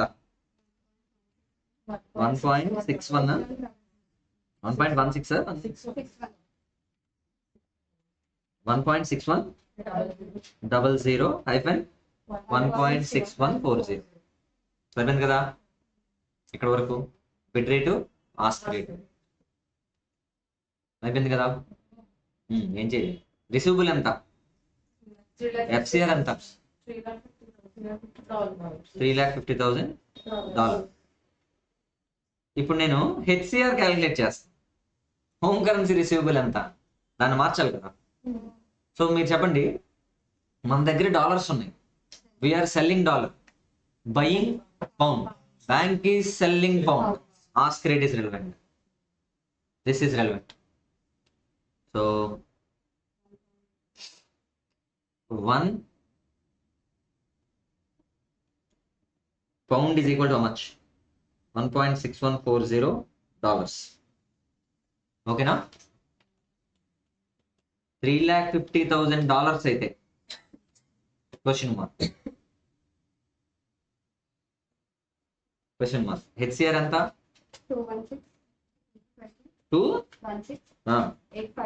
852.54. ఎస్, డింగ్ అని వెలిగింది చూడండి. ఇప్పుడు ఇక్కడ ఎంత వచ్చింది? ఇదేంటి, పౌండా డాలరా? వచ్చిన answer pound.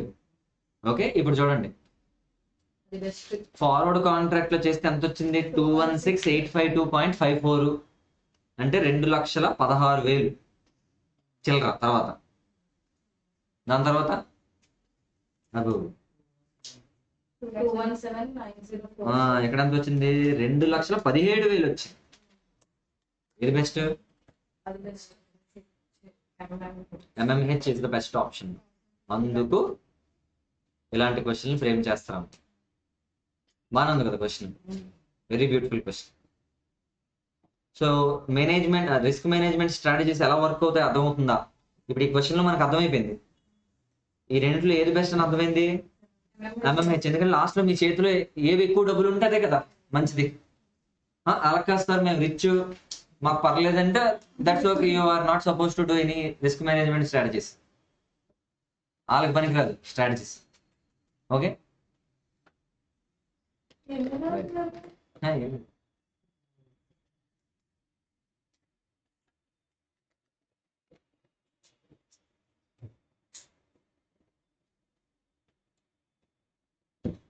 Any doubts you can ask me.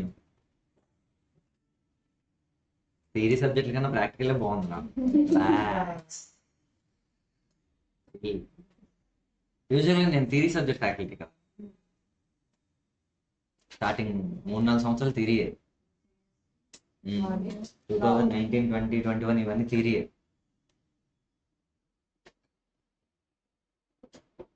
By mistake practical సబ్జెక్ట్కి వచ్చింది. అలా ఇదే బాగుంది, రిలాక్స్డ్ ఉంది నాకైతే. క్యాలిక్యులేటర్ కూడా చేయను, అన్ని రాస్తాను చేయిస్తాను, హ్యాపీగా ఉంది.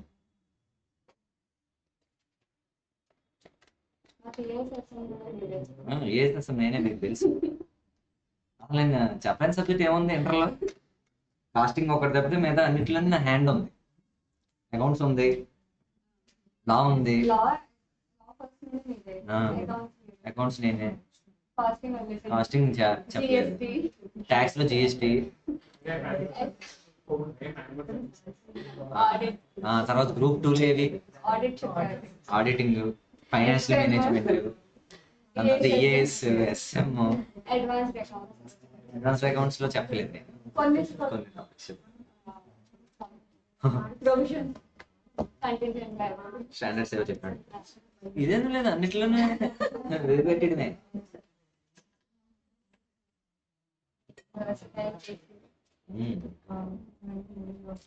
రండి ఇంకో ఎగ్జాంపుల్.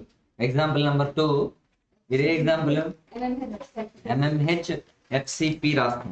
సో మీకు రేట్స్ని ఐడెంటిఫై చేయడం వచ్చేస్తే చాలు. ఈ బారోయింగ్ రేట్స్ అవి కన్ఫ్యూజ్ అయిపోయి ఒకదాని కూడా రాస్తారు అనుకోండి, మొత్తం సంపోద్ది. 0 ఏం రావు, మార్కులు ఏమి వేయరు. రాసాడు కదా, 1 మార్క్ వేద్దాం పాపం, అలాగే ఉండదు, 0లే. ఒక్కసారి మీరు రేట్ రాంగ్ సెలెక్ట్ చేసారా, ఆస్క్ ప్లేస్ లో బిడ్ కానీ ఏది తప్పు చేసినా, బారోయింగ్ రేట్స్ కానీ లెండింగ్ రేట్స్ కానీ ఎక్కడ చిన్న మిస్టేక్ జరిగినా మొత్తం ఆన్సర్ పోతుంది 0. మీరేమో రైట్ అనుకుని ఇంటికి వస్తారు, మొత్తం పోతుంది. ఓకే, మళ్ళీ ఇంకో క్వశ్చన్ చేద్దాం ఇప్పుడు. ఇది కూడా ఇన్పుట్స్ ఇస్తాను.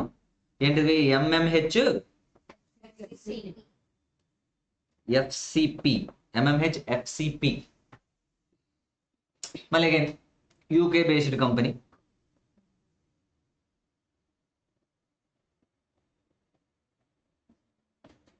UK based company. ఈసారి ఇంపోర్ట్ ఉంటేనే కదా పేయబుల్ వస్తుంది. Okay, FCP 25 lakh euros. ఈసారి మనకు వచ్చేవి ఏంటి? మనకి ఈసారి ఏమొస్తుందంటే యూరోస్ వస్తాయి. యూరోస్ పే చేయాలి, రిసీవబుల్ కాదు కదా, పేయబుల్ కదా. We need to pay euros. Yes, next euros వస్తాయి, అదే బ్యాంక్ నుంచి వస్తాయి, వారు చేయలేదు ఫస్ట్ ఇక్కడ.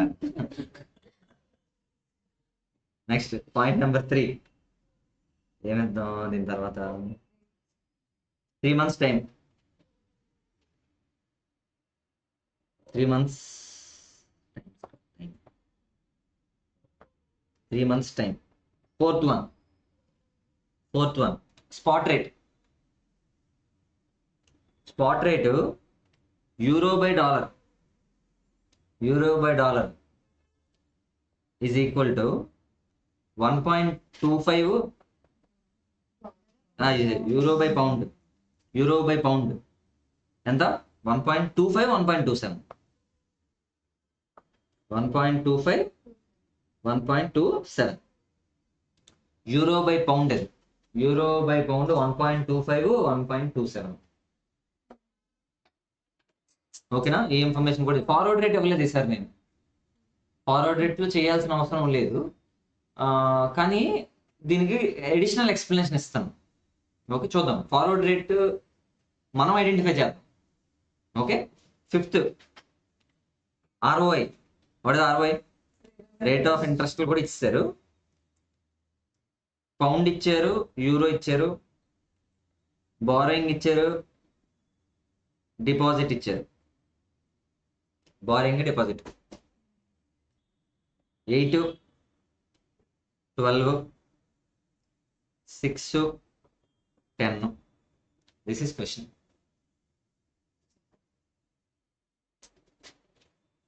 ఓకే, చెప్పండి, మనం ఐడెంటిఫై చేసింది ఏంటి? అసలు ఏమన్నా మనకి క్వశ్చన్లో ఎఫ్సిపియా ఎఫ్సిఆరా? FCP. So try to solve the question. Statement showing HFC calculate.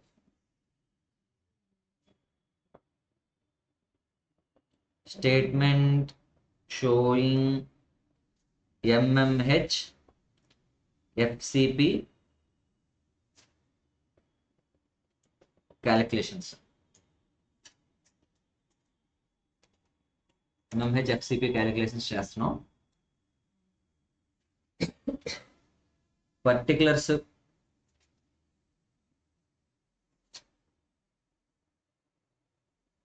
Calculation, last one amount.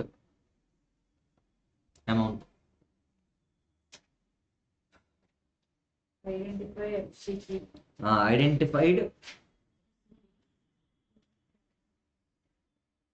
Identified FCP. How much? 25 lakh euros. 25 lakh euros. FCP identify చేసాం కాబట్టి వెంటనే ఏం చేయాలి? Create FCR. Create FCR. Create FCR. ఎలా? By depositing. Create FCR by depositing in FC Bank.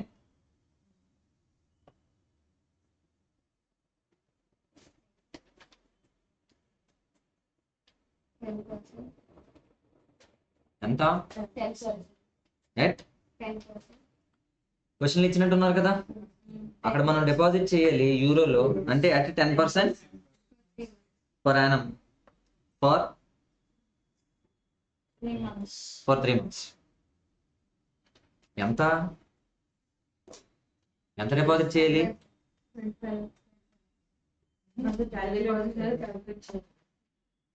Present value కదా,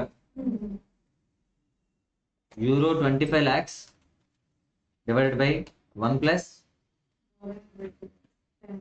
10% divided by 4. 10% divided by 4. This is 2.25. 2.5. 2.5.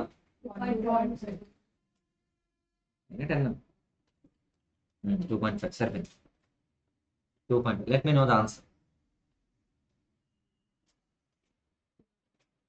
24,39,002. 24 lakh 39,024.39. 024.39. All this is euro only. Euro kada ఇది? Yes. Euro.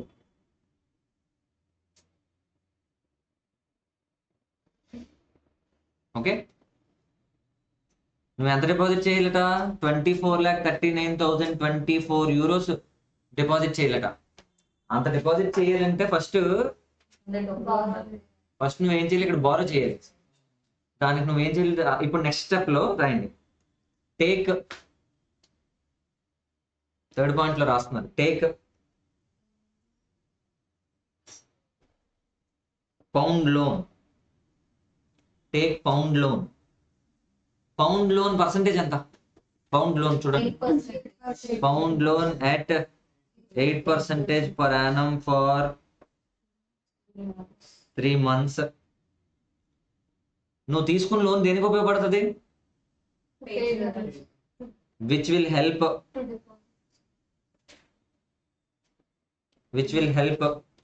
in buying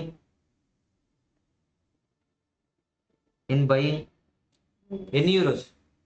24,39,000. 024.39 euros. So చాలా ఈజీగా వచ్చింది statement, చూసారా? Take pound loan which is sufficient enough to buy 24,39,024 euros. That should be deposited. సరిపోయింది కదా? ఇంకా అర్థం కావడం కోసం ఇంకా కంటిన్యూ చేయండి. That should be deposited. చెప్పగలరు ఎవరైనా?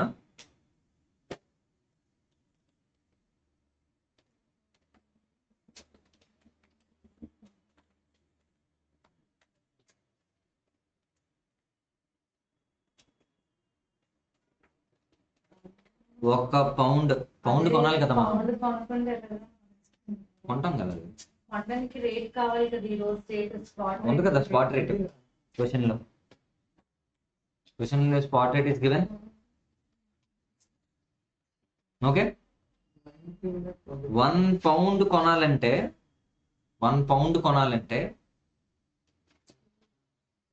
మీరు చెప్పండి, మనం buying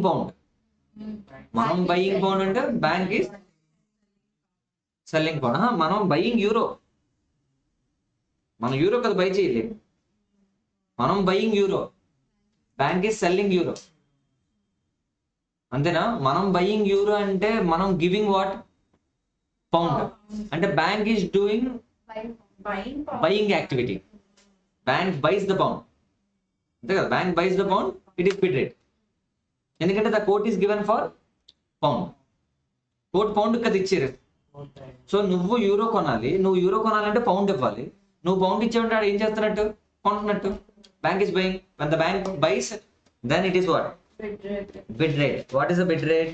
1 pound is equal to 1.25 euros bid rate. చూసారా? Identification of this rate is very important for this question. నువ్వు యూరోని బై చేయాలి అంటే నువ్వు పౌండ్ ఇవ్వాలి. మనం పౌండ్ ఇచ్చామంటే బ్యాంక్ కొంటున్నట్టే కదా, కొంటుంది కాబట్టి బిడ్. సో 1 పౌండ్కి ఎంత?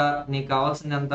24,39,024.39 euros. Now we'll get this question. 1951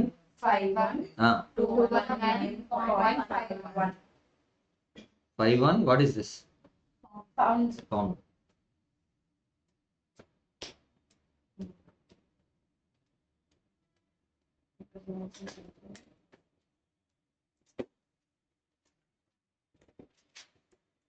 ఇన్ని పౌండ్స్ నీ దగ్గర ఉంటే నువ్వేం చేయగలవు?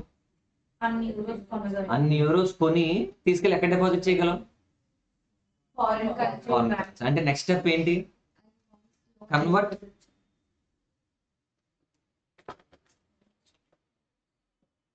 కన్వర్ట్ ఎన్ని పౌండ్స్? 1951 219.51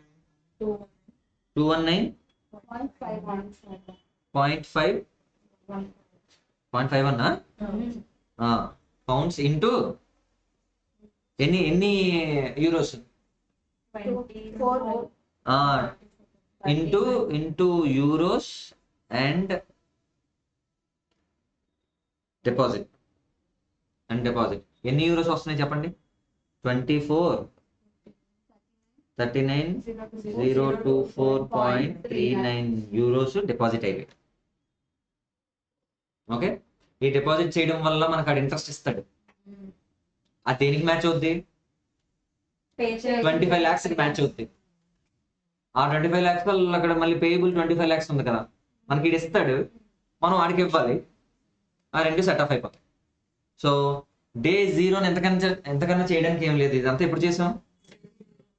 స్టార్టింగ్ రాసుకోండి.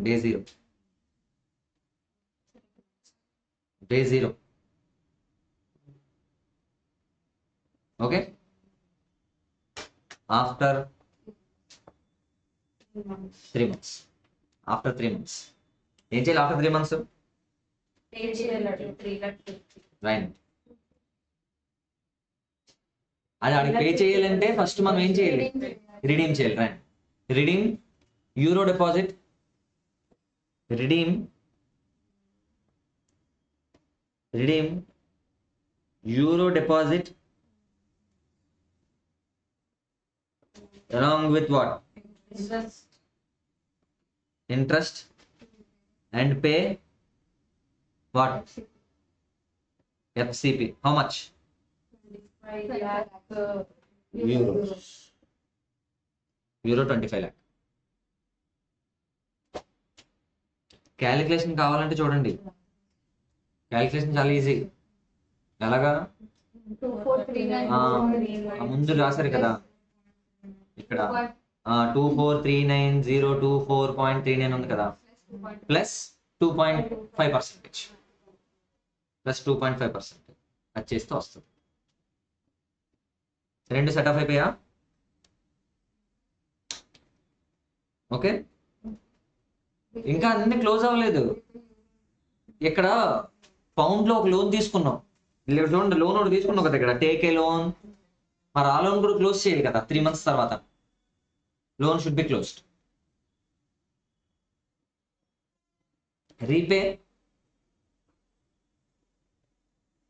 Repay pound loan along with interest. Pound loan along with interest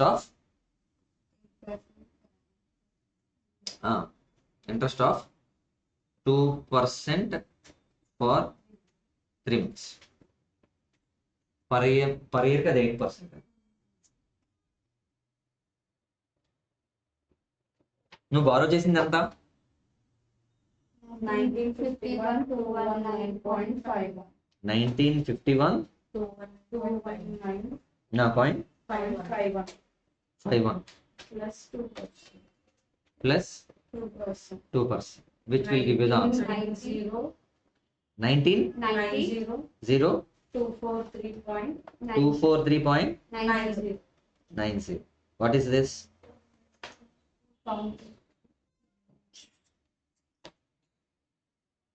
ultimate గా మీ పాకెట్ లో నుంచి పౌండ్స్ ఎన్ని వెళ్ళాయి? 19,90,243.90 పౌండ్స్ వెళ్ళాయి ఎంఎంహెచ్ చేయడం వల్ల.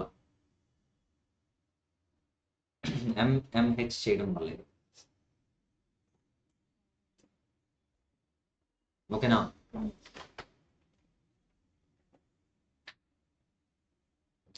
ఇప్పుడు నా క్వశ్చన్ ఏంటంటే, ఫార్వర్డ్ రేట్ ఎంత ఉంటే, క్లియర్ఫుల్ గా వినండి, ఇది అయిపోయింది కదా అందరిది, కేర్ఫుల్ గా వినండి. ఫార్వర్డ్ రేట్ నేను క్వశ్చన్లు ఇవ్వలేదు, నేను ఇప్పుడు క్వశ్చన్ అడుగుతున్నాను మిమ్మల్ని. ఫార్వర్డ్ రేట్ ఎంత ఉంటే MMH forward contract both will be at par? ఇది క్వశ్చన్ అంటే అర్థమైందా? ఫార్వర్డ్ రేట్ ఎంత ఉంటే, ఏదో ఫార్వర్డ్ రేట్ ఉండాలి కదా, ఎంత ఉంటే ఎంఎంహెచ్ చేసినా ఒకటేనట, ఫార్వర్డ్ చేసినా ఒకటేనట, ఏదుకున్నా అంతే వస్తుందట. అంటే దాని మీనింగ్ ఏంటి? Even when you follow forward contract, the amount of outflow should be how much? 19,90,243.90 అంతే రావాలట. ఏ రేటు దగ్గరకు ఉంటే అది అంత వస్తుంది అన్నది క్వశ్చన్. అర్థమైందా? నేను దీన్ని ఎలా సాల్వ్ చేస్తున్నాను చూడండి. మనం ఎంఎంహెచ్ ఫాలో అయితే 25 lakh euros ని ఎన్ని పౌండ్స్ ఇచ్చుకున్నాం? 19 lakh 90,000 243.90. What is this? Pound. Okay, ఇన్ని పౌండ్స్. ఓకే, మరి 1 పౌండ్ని ఎంత కొనాలి? ఇది క్వశ్చన్. 1 పౌండ్ ఎంత అయితే, ఇది ఈ పాయింట్, 1 పౌండ్కి ఎన్ని యూరోస్ అయితే ఎంత వస్తుందో చెక్ చేయాలి. ఒకసారి చెక్ చేయండి. 1 డివైడెడ్ బై 1.2561. 1.2561. ఏంటి ఆ రేట్ చెప్పండి? ఇప్పుడు ఈ ఫార్వర్డ్ రేట్ కానీ 1.2561 అయింది అనుకోండి,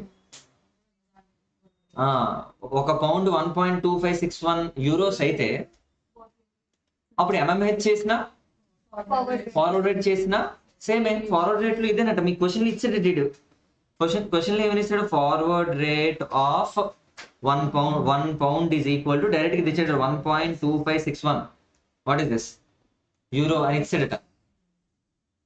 ఓకే, ఇలా ఇచ్చాడు అనుకోండి. ఇప్పుడు దీని ప్రకారం మీరు ఏం చేయగలరు? 1 పౌండ్ 1.2561 అయితే మీకు కావాల్సింది 25 lakh పౌండ్స్, 25 lakh యూరోస్. అప్పుడు ఇది ఆన్సర్ తెలిసిపోద్ది కదా. ఎంత వస్తుంది ఆన్సర్? 19,90,243.90 వస్తుంది, which is exactly equal to MMH. So in this way we can calculate the technical forward rate. Technical గా ఎంత ఫార్వర్డ్ రేట్ అయింది అనుకోండి, then there is no difference between hedging by way of MMH, hedging by way of forward contract. There is no difference at all. Okay, clarity ఉందా? This is technical forward rate which can match with MMH. అయితే నేను యూకేలో ఉన్న నేను ఊహిస్తున్నానట. ఇప్పుడు technical forward rate ఎంత వచ్చింది? 2561. ఇది ఎంత ఉండాలి అని వచ్చింది. నేను ఊహిస్తున్నానట యాక్చువల్ ఫార్వర్డ్ రేటు, అంటే యాక్చువల్ రేటు 1.3. ఓకే, లేదా 1.2 ఎంత అవ్వచ్చు అనుకుంటున్నానట. ఓకే, అది అంత ఉండాలి. ఓకే, 1.2561 ఉండాలి. కానీ నా ఎక్స్పెక్టేషన్ ఏంటంటే అది 1.3 అవుతుందని. 1.3 అవుతుందని. ఓకే, లేదా 1.2 అవుతుందని. ఇప్పుడు ఈ 2 కేసుల్లో ఇప్పుడు ఇంక కొంచెం క్వశ్చన్ ఎక్స్టెండ్ చేస్తాను. ఇది ఆప్షన్ నెంబర్ 1, ఇది ఆప్షన్ నెంబర్ 2. కొంచెం నెక్స్ట్ లెవెల్ థింకింగ్ ఉండాలి దీనికి. ఓకే, సో ఇది 1.3, ఇది 1.2 అనుకుందాం. ఈ 2 నా ఎక్స్పెక్టేషన్స్ అన్నమాట. ఎంత ఉండొచ్చు అని. ఏ కేసులో నేను ఎంఎంహెచ్ తీసుకుంటే మంచిది? ఇది క్వశ్చన్ అడిగి. 1.3 అయితే ఎంఎంహెచ్ తీసుకోవడం మంచిదా? 1.3 అయితే ఓకే, చూద్దామా? 1.3 అయితే ఏంటో చూద్దాం. అలా కేర్ఫుల్గా అబ్జర్వ్ చేయండి. ఎవరు రాయద్దు. చూడండి, 1.3 అని తన ఆన్సర్ చెప్పింది. లెట్స్ సి 1.3 అయితే ఏం జరుగుతుందని. Okay, 1 pound is equal to 1.3 euro. ఇదే కదా. మీకు 25 lakh యూరోస్ కావాలి, అంతేనా? ఇది ఎంతో క్యాలిక్యులేట్ చేసి చెప్పండి.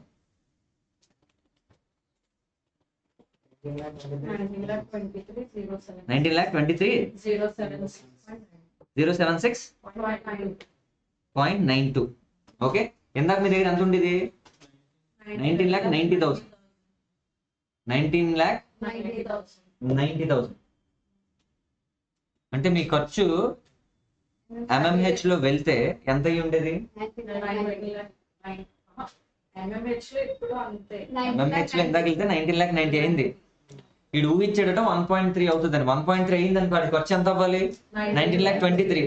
When is expecting it to be more than technical forward rate, అంతకని ఎక్కువ అవుతుంది అనుకున్నప్పుడు don't do hedging at all. నువ్వు హెడ్జింగ్ చేయకపోవడం బెస్ట్ కదా. హెడ్జింగ్ చేస్తే ఎంత అవుద్ది? 19,90,000 అవుద్ది. నువ్వు చేయకుండా వదిలేసే మనకి ఎంత అవుద్ది? 19,23,000 అవుద్ది. ఏది best? Don't do hedging. Be open. Okay, be exposed for the risk. Expose అయిపోయిన తర్వాత ఏమవుతుంది? లాస్ట్ కి you end up paying. Ultimately your cash outflow in terms of pounds will be 19,23,076.92. ఎంఎంహెచ్ తీసుకోకూడదు. ఎందుకు నువ్వేం చెప్పావు? ఎంఎంహెచ్ తీసుకోవచ్చు అని చెప్పావు. ఎంఎంహెచ్ తీసుకునే కేసు అడుగుతున్నాను నేను. ఎప్పుడు తీసుకుంటే ఇందాక నేను ఏ క్వశ్చన్ అడిగాను? ఎంఎంహెచ్ ఎప్పుడు తీసుకోవాలని అడిగాను. ఇప్పుడు ఈ కేసులో ఎంఎంహెచ్ తీసుకోకూడదు. ఇదే కేసుని నేను ఏం చేస్తానంటే 1 pound is equal to 1.2 euro. 1.2 euro. అప్పుడు ఏం చేయాలి? 20,83,333. ఎంత? 20,83,333.33. 20. 25 lakh euro. 20 lakh 83 333. ఇప్పుడు చూడండి, ఇప్పుడు ఏం జరిగింది? నీ ఎక్స్పెక్టేషన్ గానే అది 1.2 అయిపోతుంది అని అనుకుంటే అప్పుడు నువ్వు ఖచ్చితంగా హెడ్జింగ్ తీసుకోవాలి. నువ్వు హెడ్జింగ్ చేయకపోతే, ఎంఎంహెచ్ చేయకపోతే యూ ఎండ్ అప్ పేయింగ్ 2,08,000 ఎదురా 20,83,333 పౌండ్స్ కట్టాల్సి వస్తుంది. ఇన్స్టెడ్ బెటర్ ఏది బెస్ట్? హెడ్జింగ్ చేసుకుంటే బెస్ట్, ఎంఎంహెచ్ బెస్ట్. ఓకే, బాగుంది కదా question. So it is very technical forward rate ఎంత, అది దానికన్నా తక్కువైతే ఏమవుతుంది, అంతకన్నా ఎక్కువైతే ఏమవుతుంది అని నేను రాసిచ్చాను ఇక్కడ.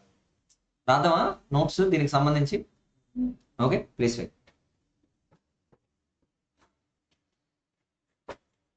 As per this question,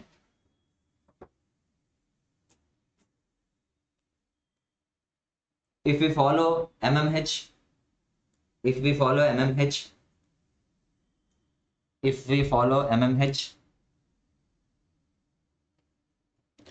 our pound outflow will be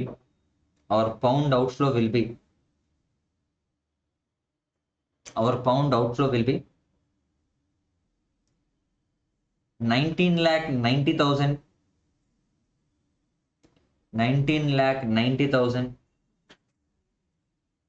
243.90. Very good. 243.90.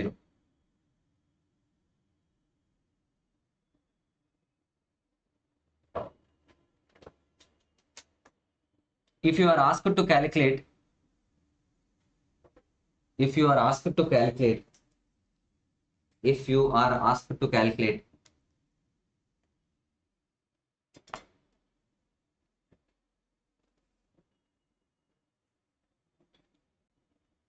the technical forward rate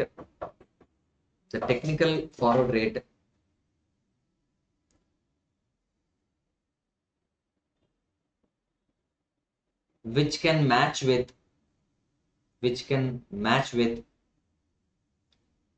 MMH,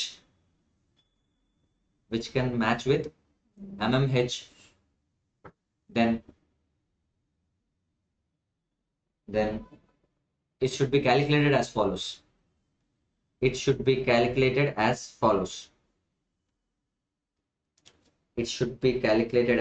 follows.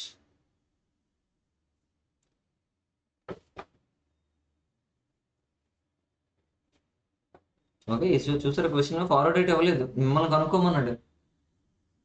Okay, as follows. ఏం చేయాలి? ఇది రాయండి. యూరోస్ 25 lakh, పౌండ్స్ ఎంత?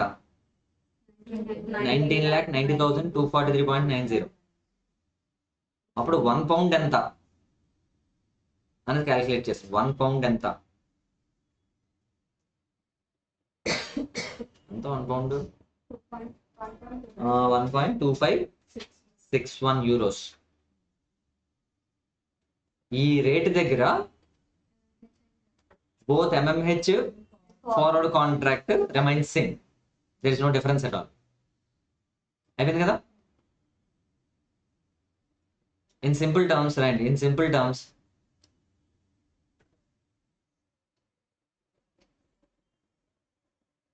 At this exchange rate,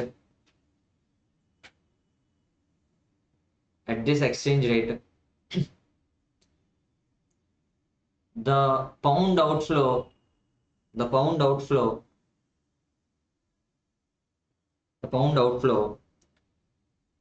remains same The pound outflow remains same. The pound outflow remains same whether we follow what MMH or forward rate. ఏది follow అయినా ఒకటే. That's it. Okay, దాని తర్వాత రండి. If if if we expect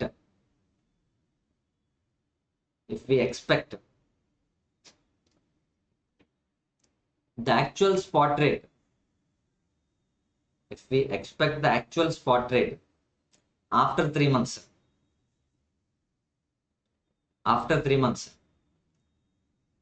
more than after 3 months more than 1.2561, more than 1.2561, అంతకన్నా ఎక్కువ expect చేస్తే ఏం చేయాలి మనం? అంతకన్నా ఎక్కువ ఎక్స్పెక్ట్ చేస్తే అలాగని కాదు, ఎంఎంహెచ్ తీసుకోవద్దా లేదా అనేది నా క్వశ్చన్.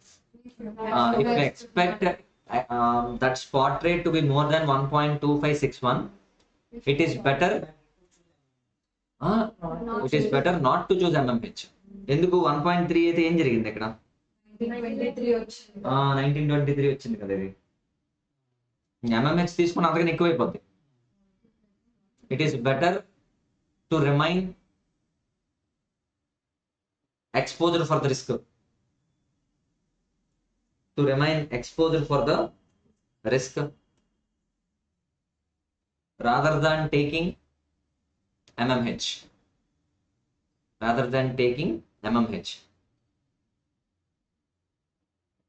మామూలుగా ఉండదు. Okay, rather than taking MMH. However, if we expect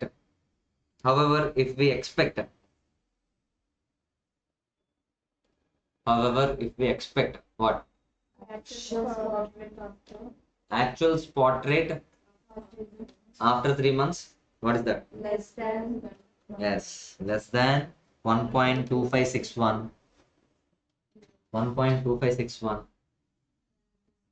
Then better to choose MMH. ఎలా అయినా అడగచ్చు క్వశ్చన్. Okay, I hope